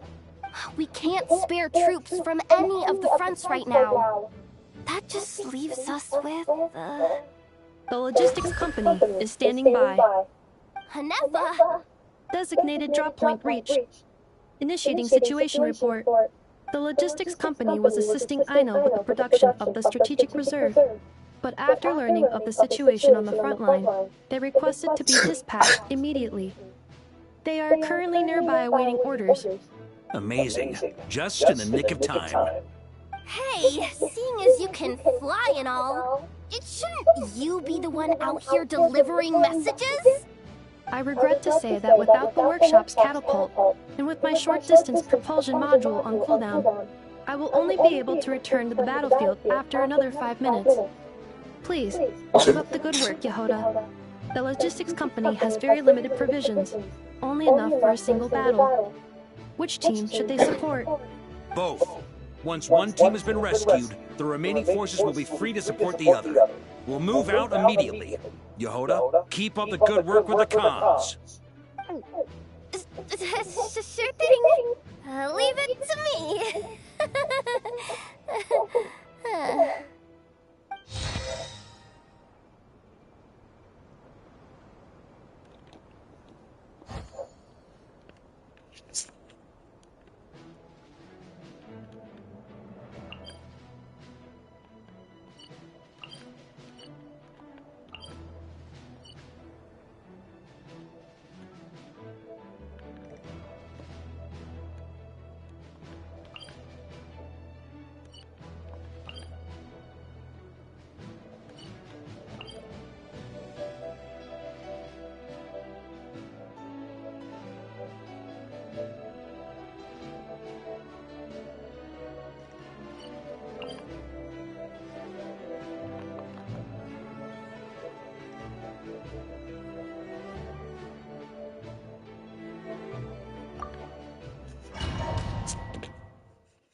It's a wild hunt! Come on, let's go help! Something's not right. The Wild Hunt's offensive doesn't seem to be getting any weaker as the battle goes on. Are they getting reinforcements from somewhere?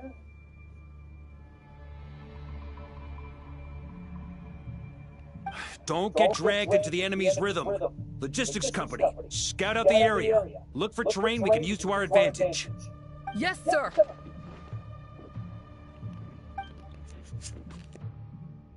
Reporting in, sir. We've identified viable sites for deploying explosives. Good. Wait for my signal.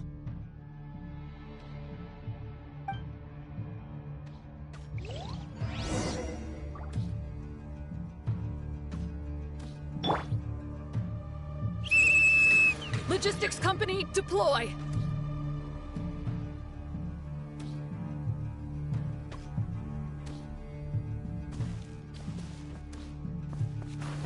Here. Grandmaster! Honorary Knight! Goodness you're here. Careful. There's no end to these monsters. However many we kill, more keep coming! Just as I thought. Well, they're about to get a shock to the system. We'll wipe them out faster than they can replenish their numbers. We just have to hold on until the logistics company is ready. Thunder!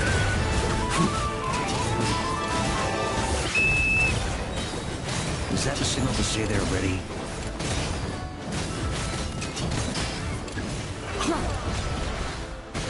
Here.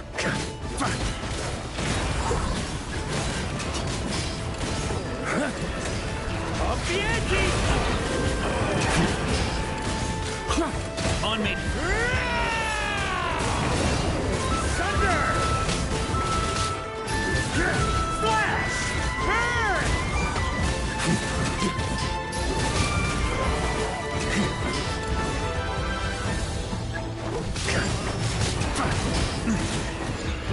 It's showtime! Fall back! Yes, sir!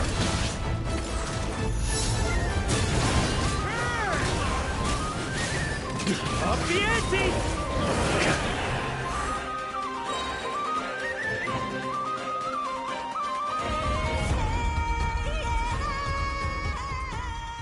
Ready? Fire!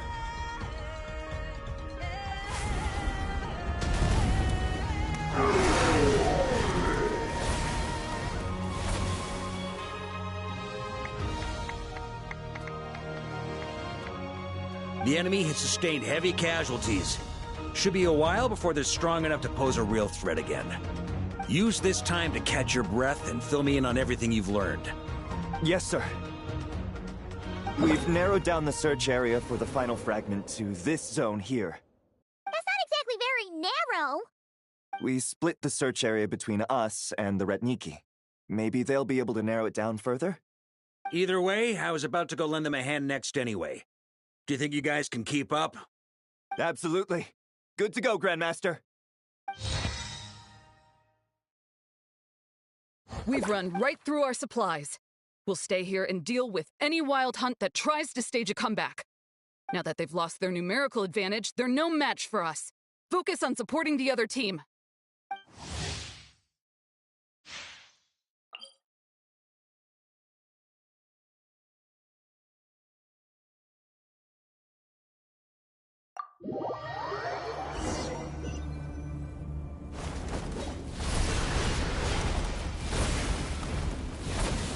Ugh, looks like the same situation here.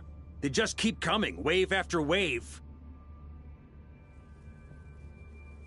Reinforcements. Hey, you keep them busy while we work on getting rid of this god-awful mist. Understood. Everyone got that? It's up to us to hold them off. Yes, sir!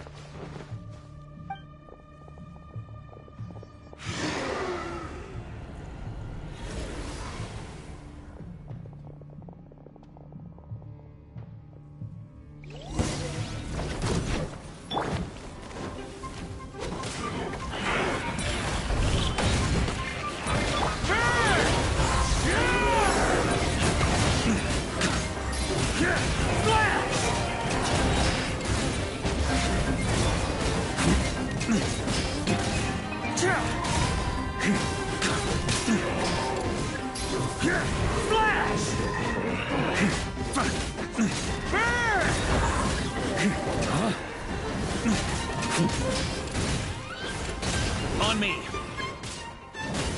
Thunder! Shrimp!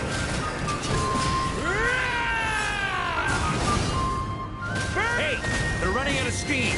Now's your chance. Affirmative. Sorry to keep you waiting. That's their source. It was hidden in the mist. If we destroy... Knights of Favonius, charge!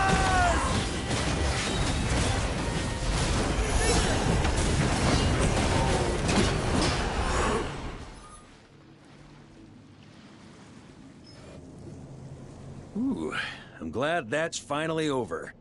Brave knights, on behalf of the Lightkeepers, I thank you for your assistance. There's no need to be so formal. When it comes to the Abyss, we're all in this together. Now, please tell me everything you've learned. Very well. We've narrowed down the search area for the final fragment to this zone here. Yes! Now it feels like we're finally closing in on our target. I'll say. We're sure to face fierce resistance from the Wild Hunt, though. Is everyone willing to keep fighting with us? It would be our pleasure, Mr. Varka. Much obliged. All right, the target is just up ahead. Move out!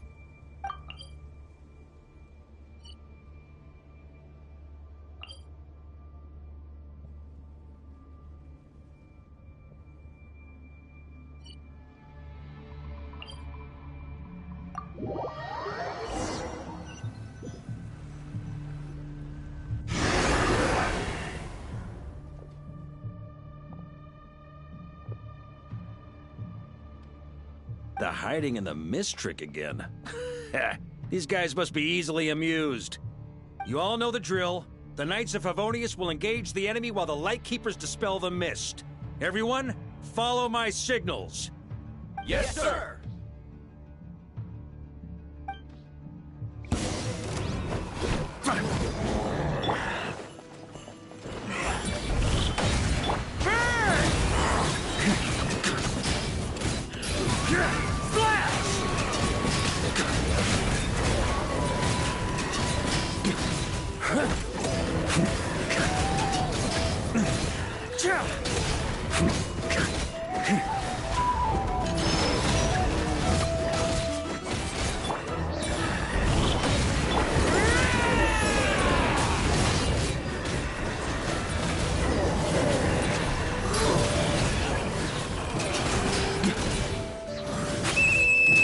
Lightkeepers, Prepare to dispel the mist.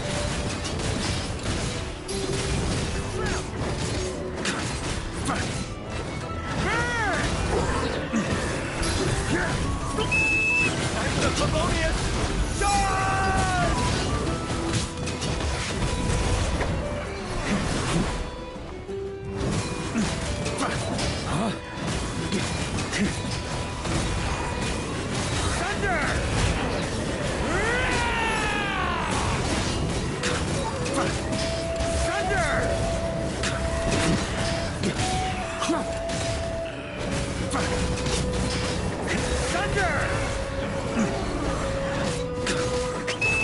Time to counterattack!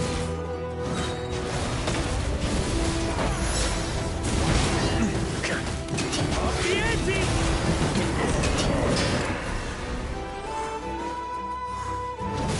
Up the ante!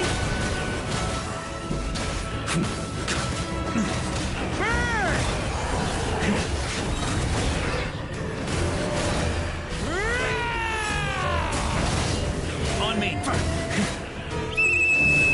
Rally to the Grandmaster! Charge!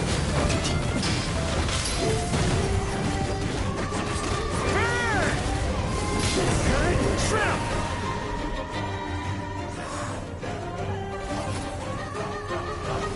Ugh, this wild hunt doesn't know when to give up. Traveler!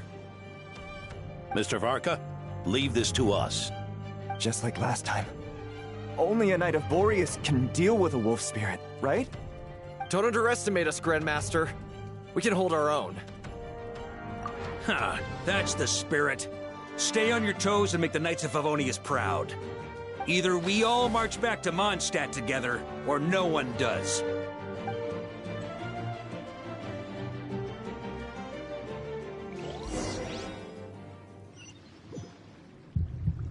Ugh. The final fragment is right there. Don't let me down.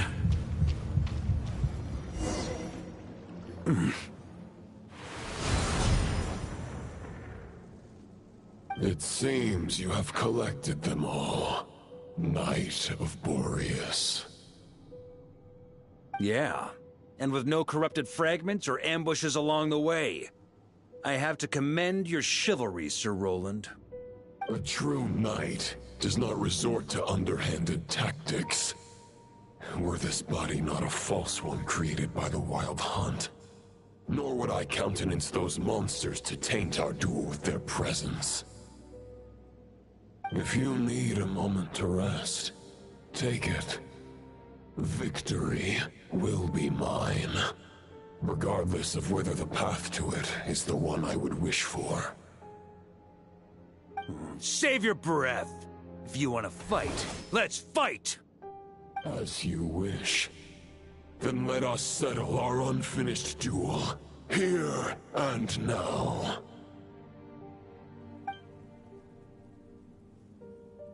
Is everyone all right?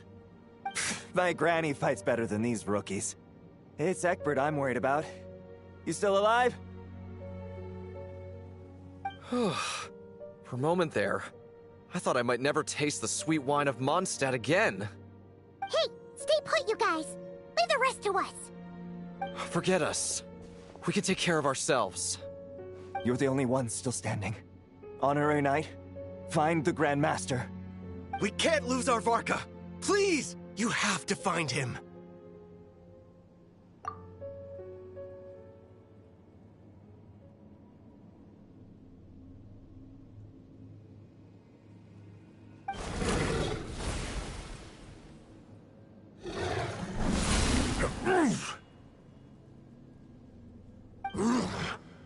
You're holding back, Knight of Boreas. I can tell you do not wish to strike me down.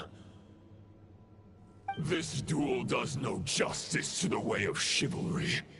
I wield the power of a god, while you dare not swing your sword with true intent. If you continue on this path, you will die. Your plan is doomed to fail. How can a helpless lamb hope to tame the heart of a wolf when the wolf has seen through the lamb's plan? Ha ha ha. You're on to me already, huh? Andreas's question, Boreas's answer, the means to bear a soul. I knew it all 500 years ago. Though the false path may be wide and welcoming, only destruction lies at its end. It is time to crush your futile hope!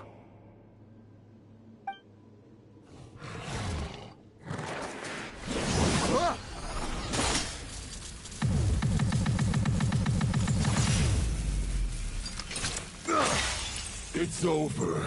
Your sword lies shattered. The wolf spirit and the thoughts you blindly placed your faith in have nowhere left to dwell.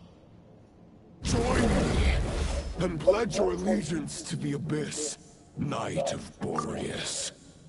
One day you will understand that the only righteous path for those of true virtue is the path of darkest truths. For the next part, it's over to you.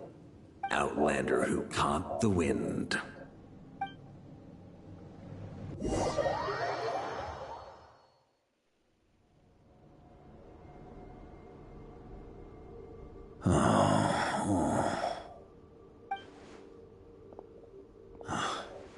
The sword is unbroken, but I can't sense the wolf spirit. Looks like I'm no longer in reality. This must be a space built from the entangled consciousnesses of Boreas and Roland. There's no way back. And all that lies ahead is the wolf's maw. Ha! Guess the only way is through.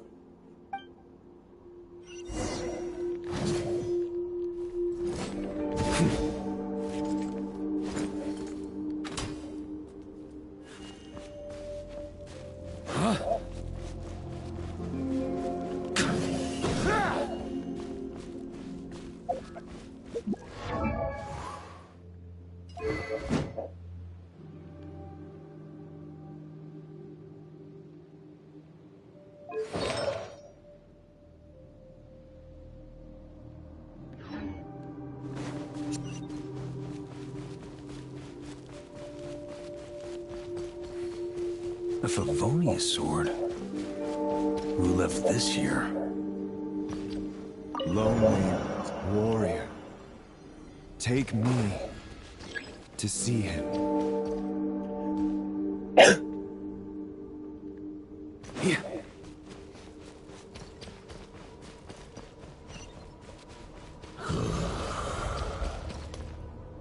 No matter the epoch, the world is awash with corruption and injustice. I have aided the oppressed and righted many wrongs.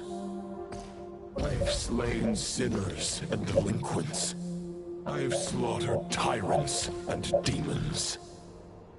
But however mighty one's blade, for the great injustice of fate, a mere mortal can but bow their head. There is only one way to save them. Who are you really trying to convince?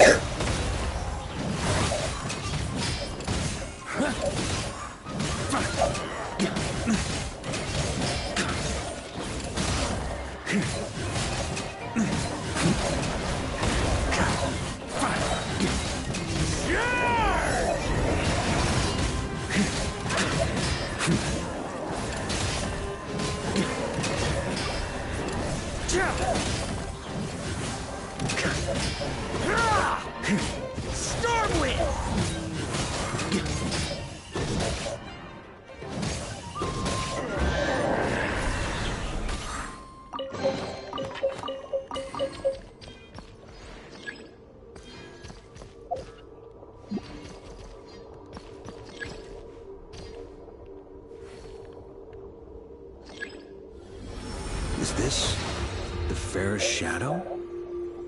It doesn't look like an imitation. The title of Boreas must find an heir.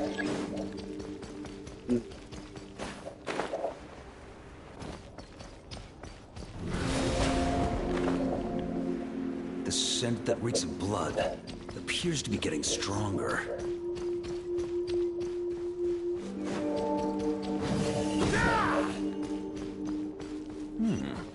Looks like I can just jump right over these obstacles.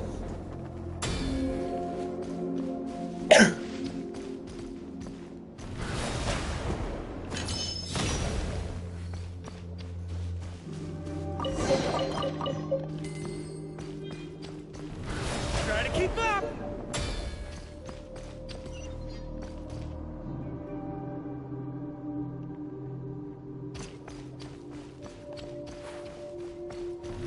Try to keep up!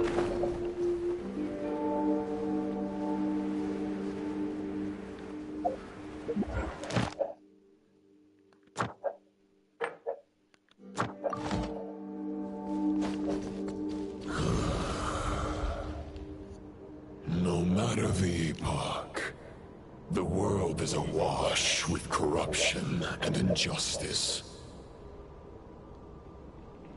Even the most fearless hero cannot fight what fate has ordained. And even the holiest god cannot escape the shackles that bind them. Lupus Boreas, if you still harbor love for humanity, then you must surely know. There has only ever been one way to save them from injustice. Surrender to the abyss. Malicious lies! Starwind!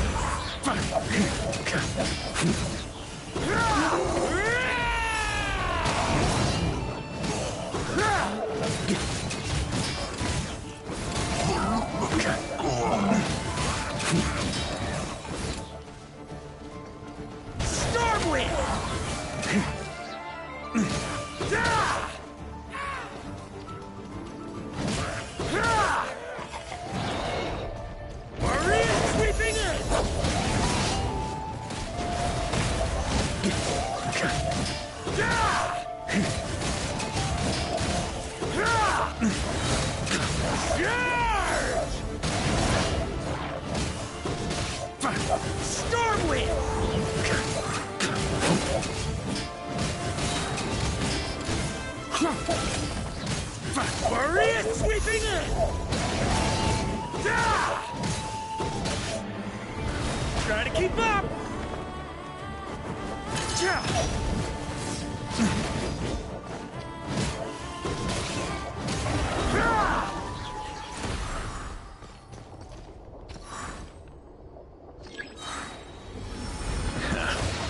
My old friend.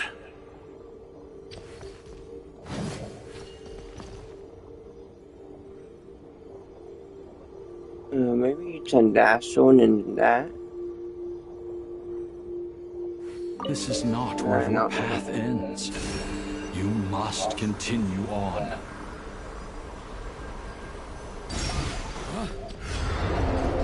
This wind feels less than welcoming. I'd better take shelter.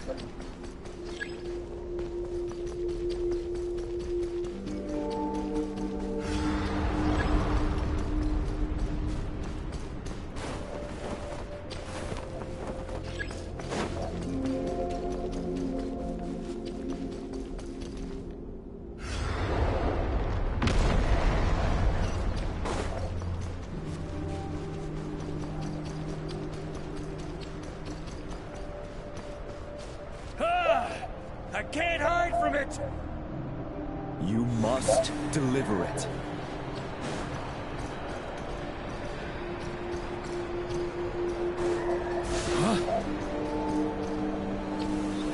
Your path cannot end here.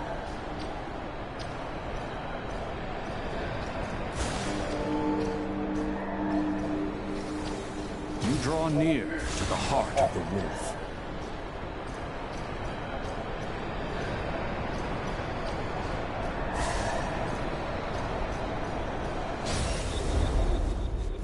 if you had an army of 10,000 men? In the end, you must face this fight alone. Lonely warrior. Step forward.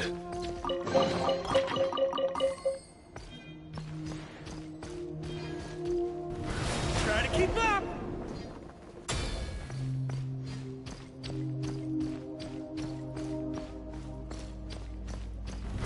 Try to keep up!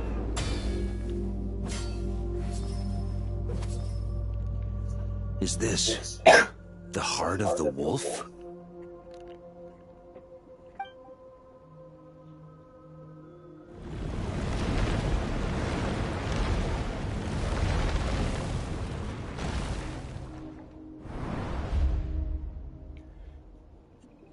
Roland!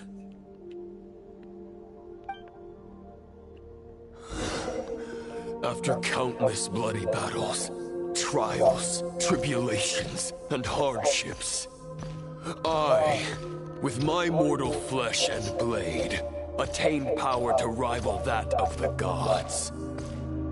But you know better than I that a mortal's prime is fleeting. In 5 years, maybe 10, age will snatch your strength.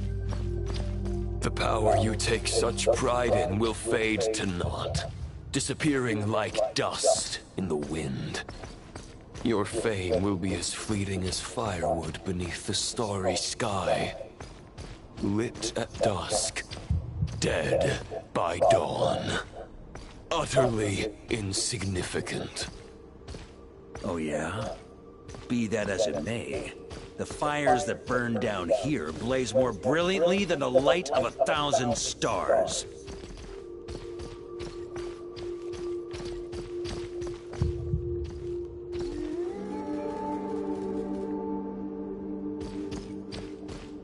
They blaze for but a moment. 100 years from now, your earthly flame will be long snuffed out. And those you once illuminated will be left cowering in the cold and empty night. Ha! No. They'll remember me in 100 years, just as I remember all of you from centuries ago. That's the thing about firewood. From the embers of a dying flame, a new fire arises, burning bigger and brighter than ever before.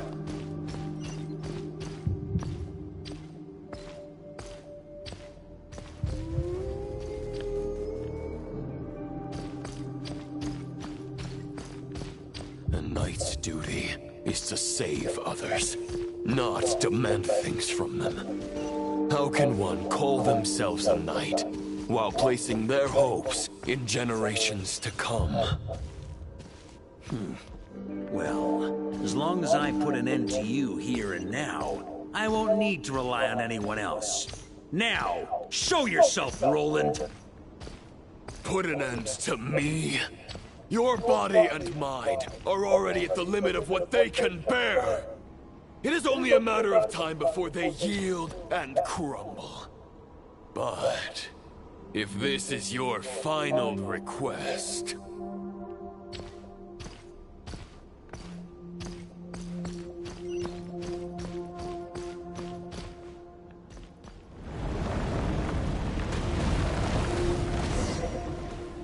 I shall do as you wish. Knight of Boreas. Huh. You're not quite how I imagined you.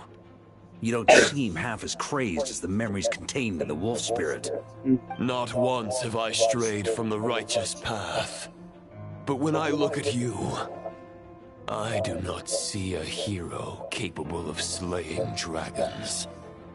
Just a lost soul who has wandered far too long. A shadow of the knight you once were. I guess we have that much in common. Neither of us are at our peak. The Rayhir of Solmari's forces have been defeated. And the Roland you see is but an imperfect image cast by the Abyss. I wield the power that Roland did at his peak, but my heart and mind remain frozen in that blood-stained moment. Therefore, I, in my current form, am flawed. A knight cannot bear their own stagnation.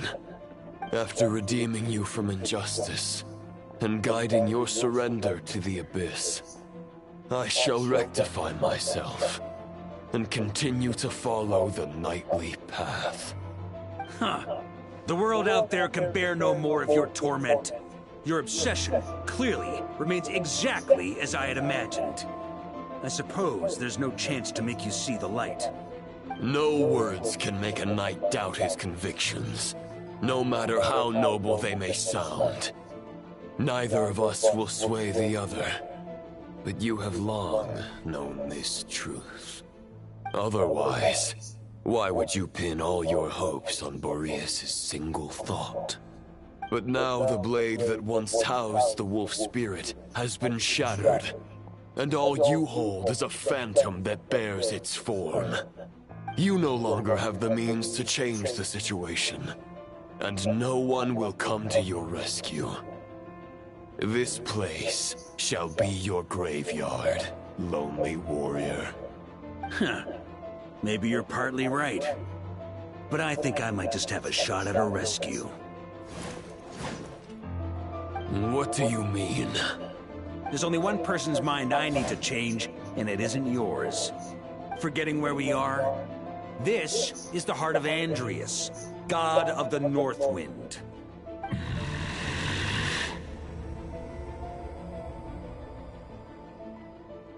Andrias, can you hear me? Wake up! You are the great god of the North Wind.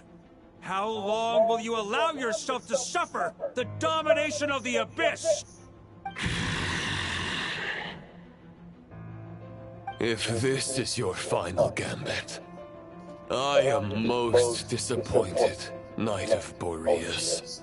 Grand displays of heartfelt wishes cannot summon miracles. This world shows no such mercy to its inhabitants. Return.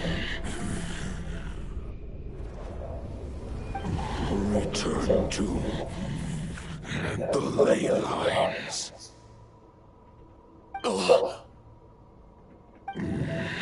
This is my choice. My memory. Is this the answer that I found at my journey's end? Andrias, at long last, I have delivered your token back into your heart. A Knight of Boreas. Watch on. This is all that a wolf can hope to do for humankind. On behalf of all humanity, I thank you, Lord of Wolves. Boreas is returning to the ley lines. But why? Your sword is broken. You no longer have the means to bear his soul. Unless... surely not. Begging for miracles is a futile endeavor. I know better than that. But a sword is just one kind of vessel. There are other ways to store a soul.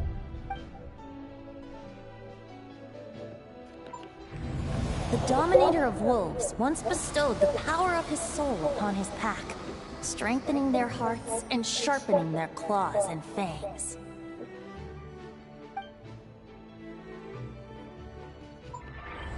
Even if it is not my intention, the soul of Lupus Boreas will inevitably ravage, devour, and assimilate a mortal heart.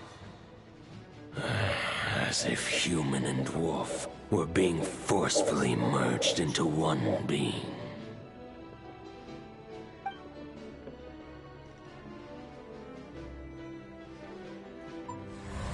If a mortal heart is to bear the soul of a god, this is a path that cannot be retraced.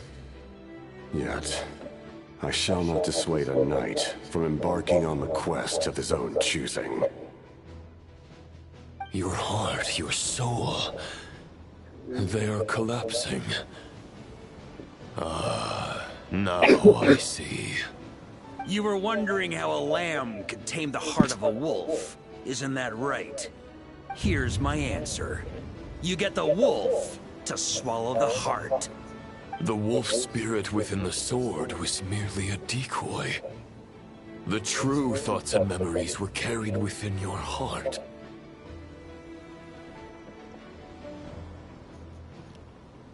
To avoid arousing my suspicion, you deliberately allow Lupus Boreas' soul to assimilate your own, then be devoured by me.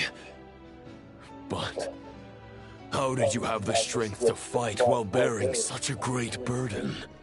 Compared to Lupus Boreas' decision, my sacrifice is nothing. You have a stubborn will, and employed an exceptional strategy. But this is not the way a true knight fights. The choice you have made is a flawed one. Your soul is now merged with that of Andreas.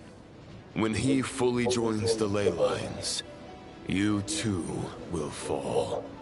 Neither Barbados nor the Traveler will be able to anchor your soul from within the ley lines, let alone rescue you. You have lost, and so have I. Regrettably, I can no longer offer you salvation. May your soul rest in peace with Boreas, lonely warrior. Lonely?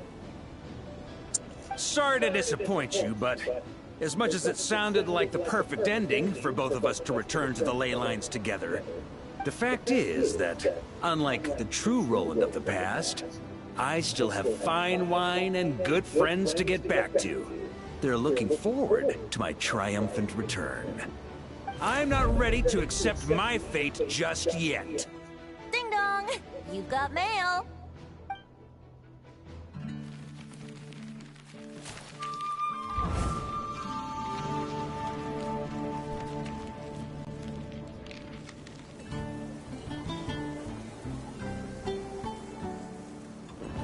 Until I return, I leave them in your care.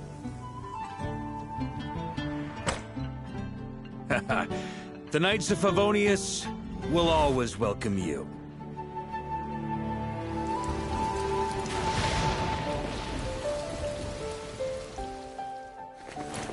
Come on, to Mondstadt.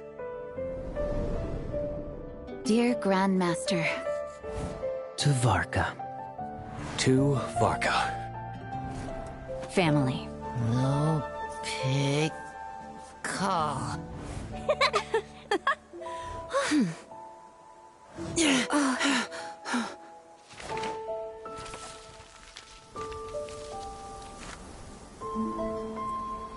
Poetry and letters were humanity's earliest means of expressing their thoughts. Make sure they all get delivered, Outlander who caught the wind.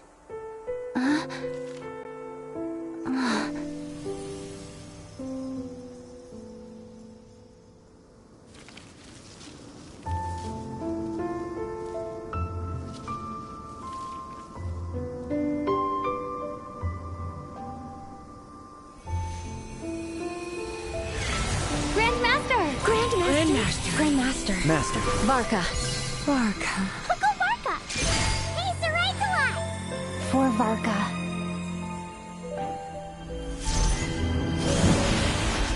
The thoughts of others anchor you, reversing the assimilation. Using your connections, relying on outside help. This is not the way of a knight. The Abyss can sustain me no longer. But now, countless souls who died unjustly will emerge to prevent your return. If you believe in your path, then grant them release. Carve your way out through bloodshed. Varka, mightiest knight of Boreas.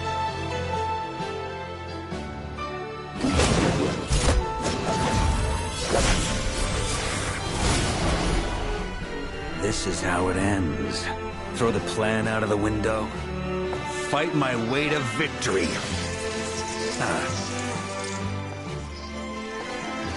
Well, that suits me just fine!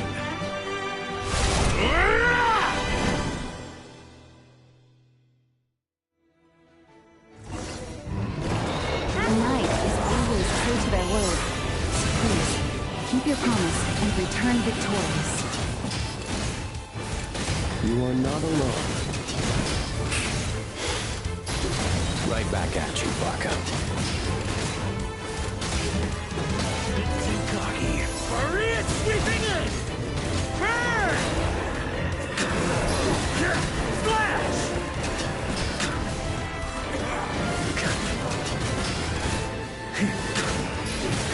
Shred him! The north wind blows southward. May it guide you on your journey home.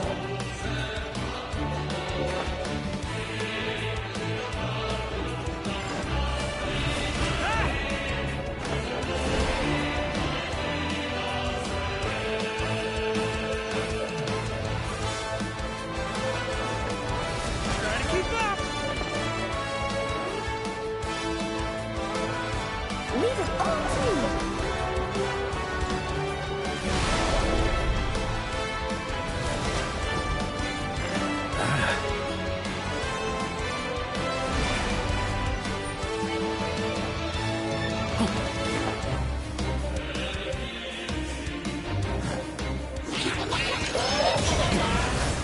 Can't fall here!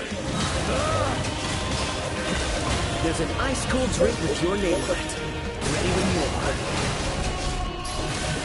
Don't go dying in a place like this, Barca.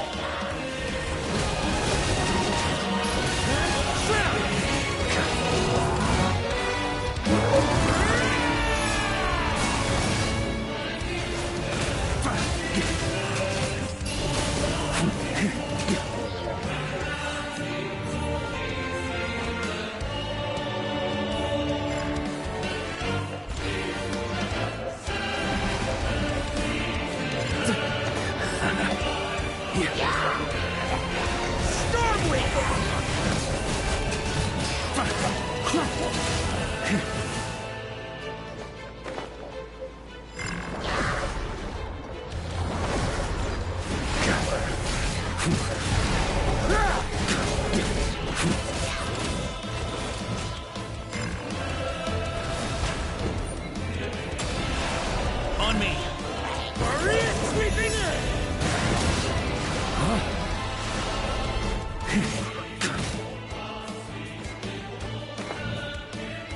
I didn't realize how long the time is.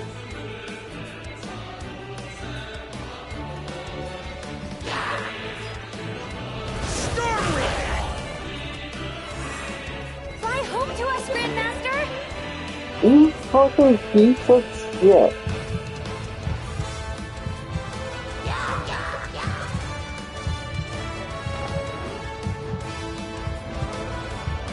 Well, you like that, we're talking to well.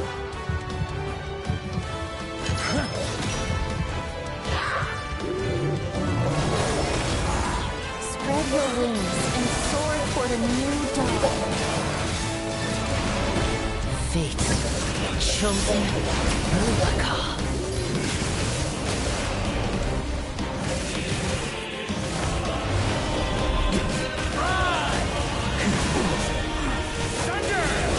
Can't fall here!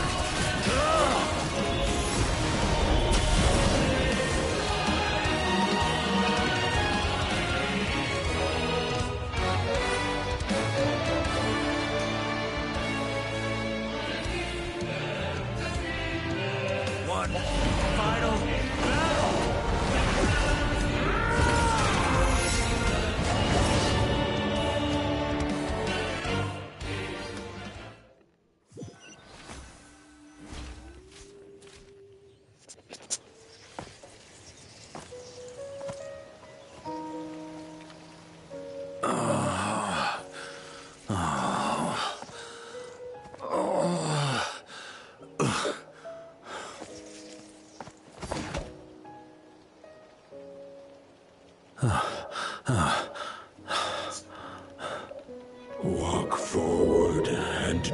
not look back.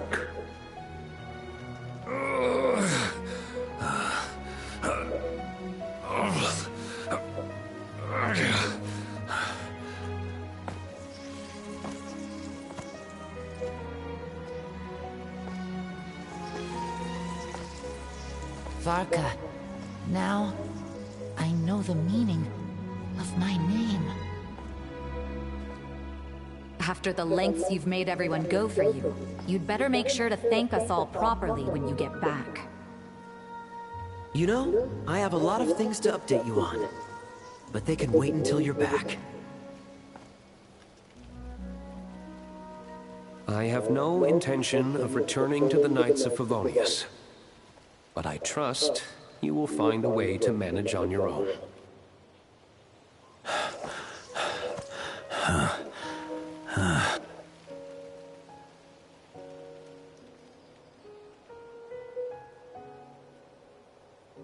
Grandmaster, we're all waiting for you.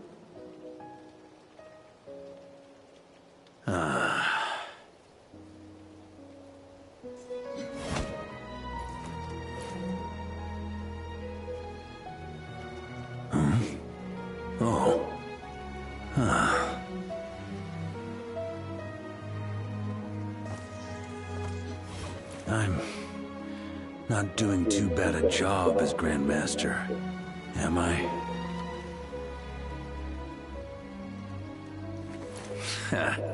I'll take that silence as your approval.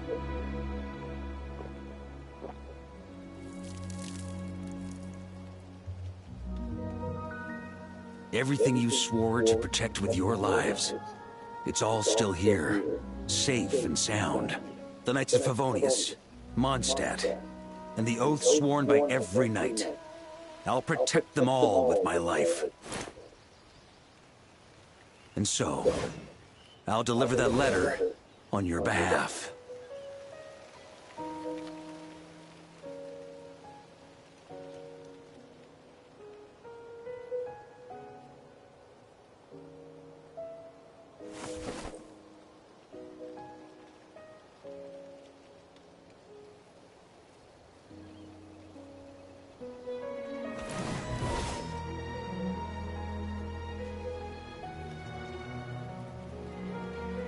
I know it's just a shadow of the real Roland, but if you have the time, could you please read it for him? Rostam and Arundelen, they never forgot you.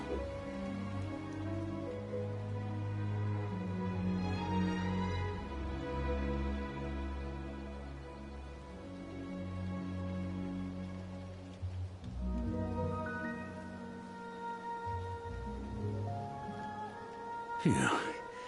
This has been one long expedition.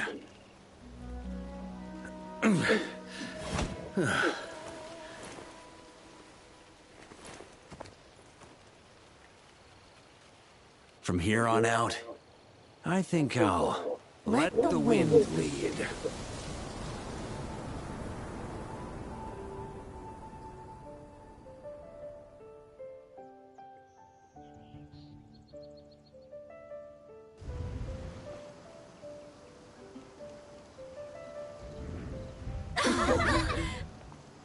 Hey everyone, it's been a mighty long time. I'm thrilled to see you all again.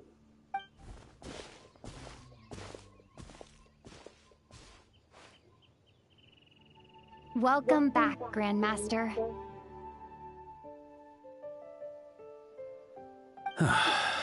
Yeah, I'm home.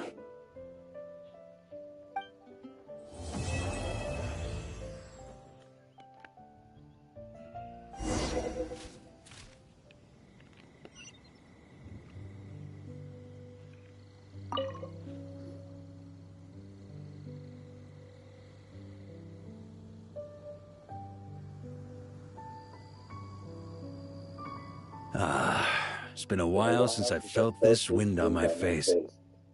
Just how I remember. So, is there anything you'd like to talk about? Now's your chance before I get dragged off to the office. The sword was just a decoy. I carried his soul in my own heart. That was the plan I was most certain would work.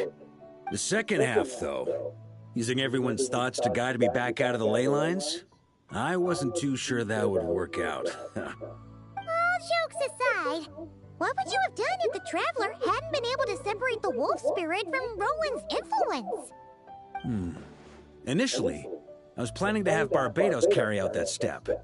But when I approached him about it, he said there was a much more suitable candidate. The Outlander who caught the wind. Turns out our trust was not misplaced. Thank you.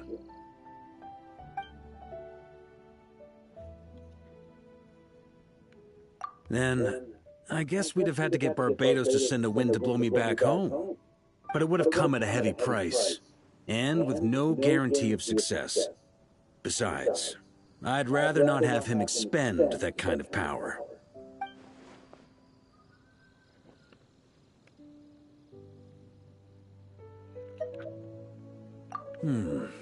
It's a good question.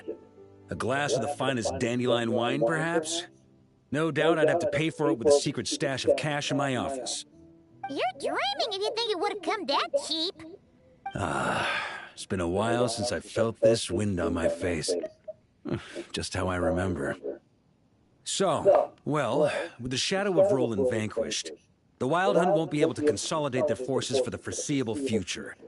A few knights will remain on rotation at the Nodcry stronghold, but everyone else will be sent home in waves. Albedo and Duran will come back with the first wave, so you should have the chance to see them again soon. It's been a while since I felt this wind on my face. Just how my future. You may already have learned of this from Barbatos or the Hexen Circle, but I glimpsed a reflection of the future in Barbarloth's scryglass.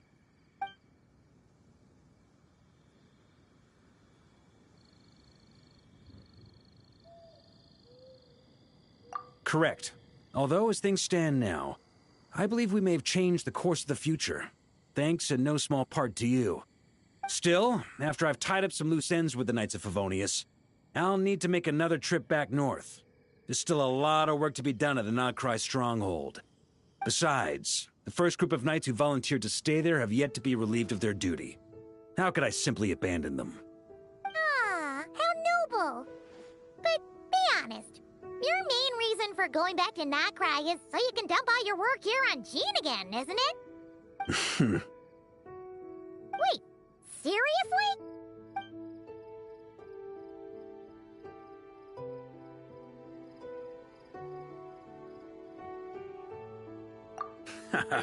I'm only pulling your leg. You'll be seeing a lot more of me in Mondstadt from now on. It's been a while since I felt this wind on my face. Just how I remember. All right then. I'm gonna stay here and enjoy the breeze for a little longer. For all the wine in the world, there's no feeling as intoxicating as the wind from your hometown after a long time away.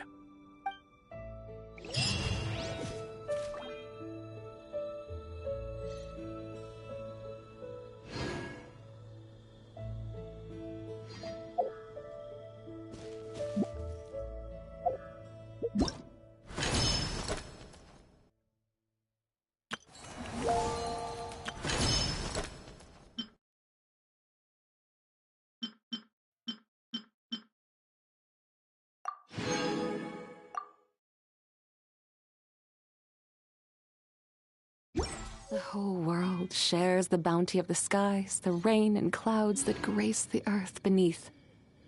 The moon was never meant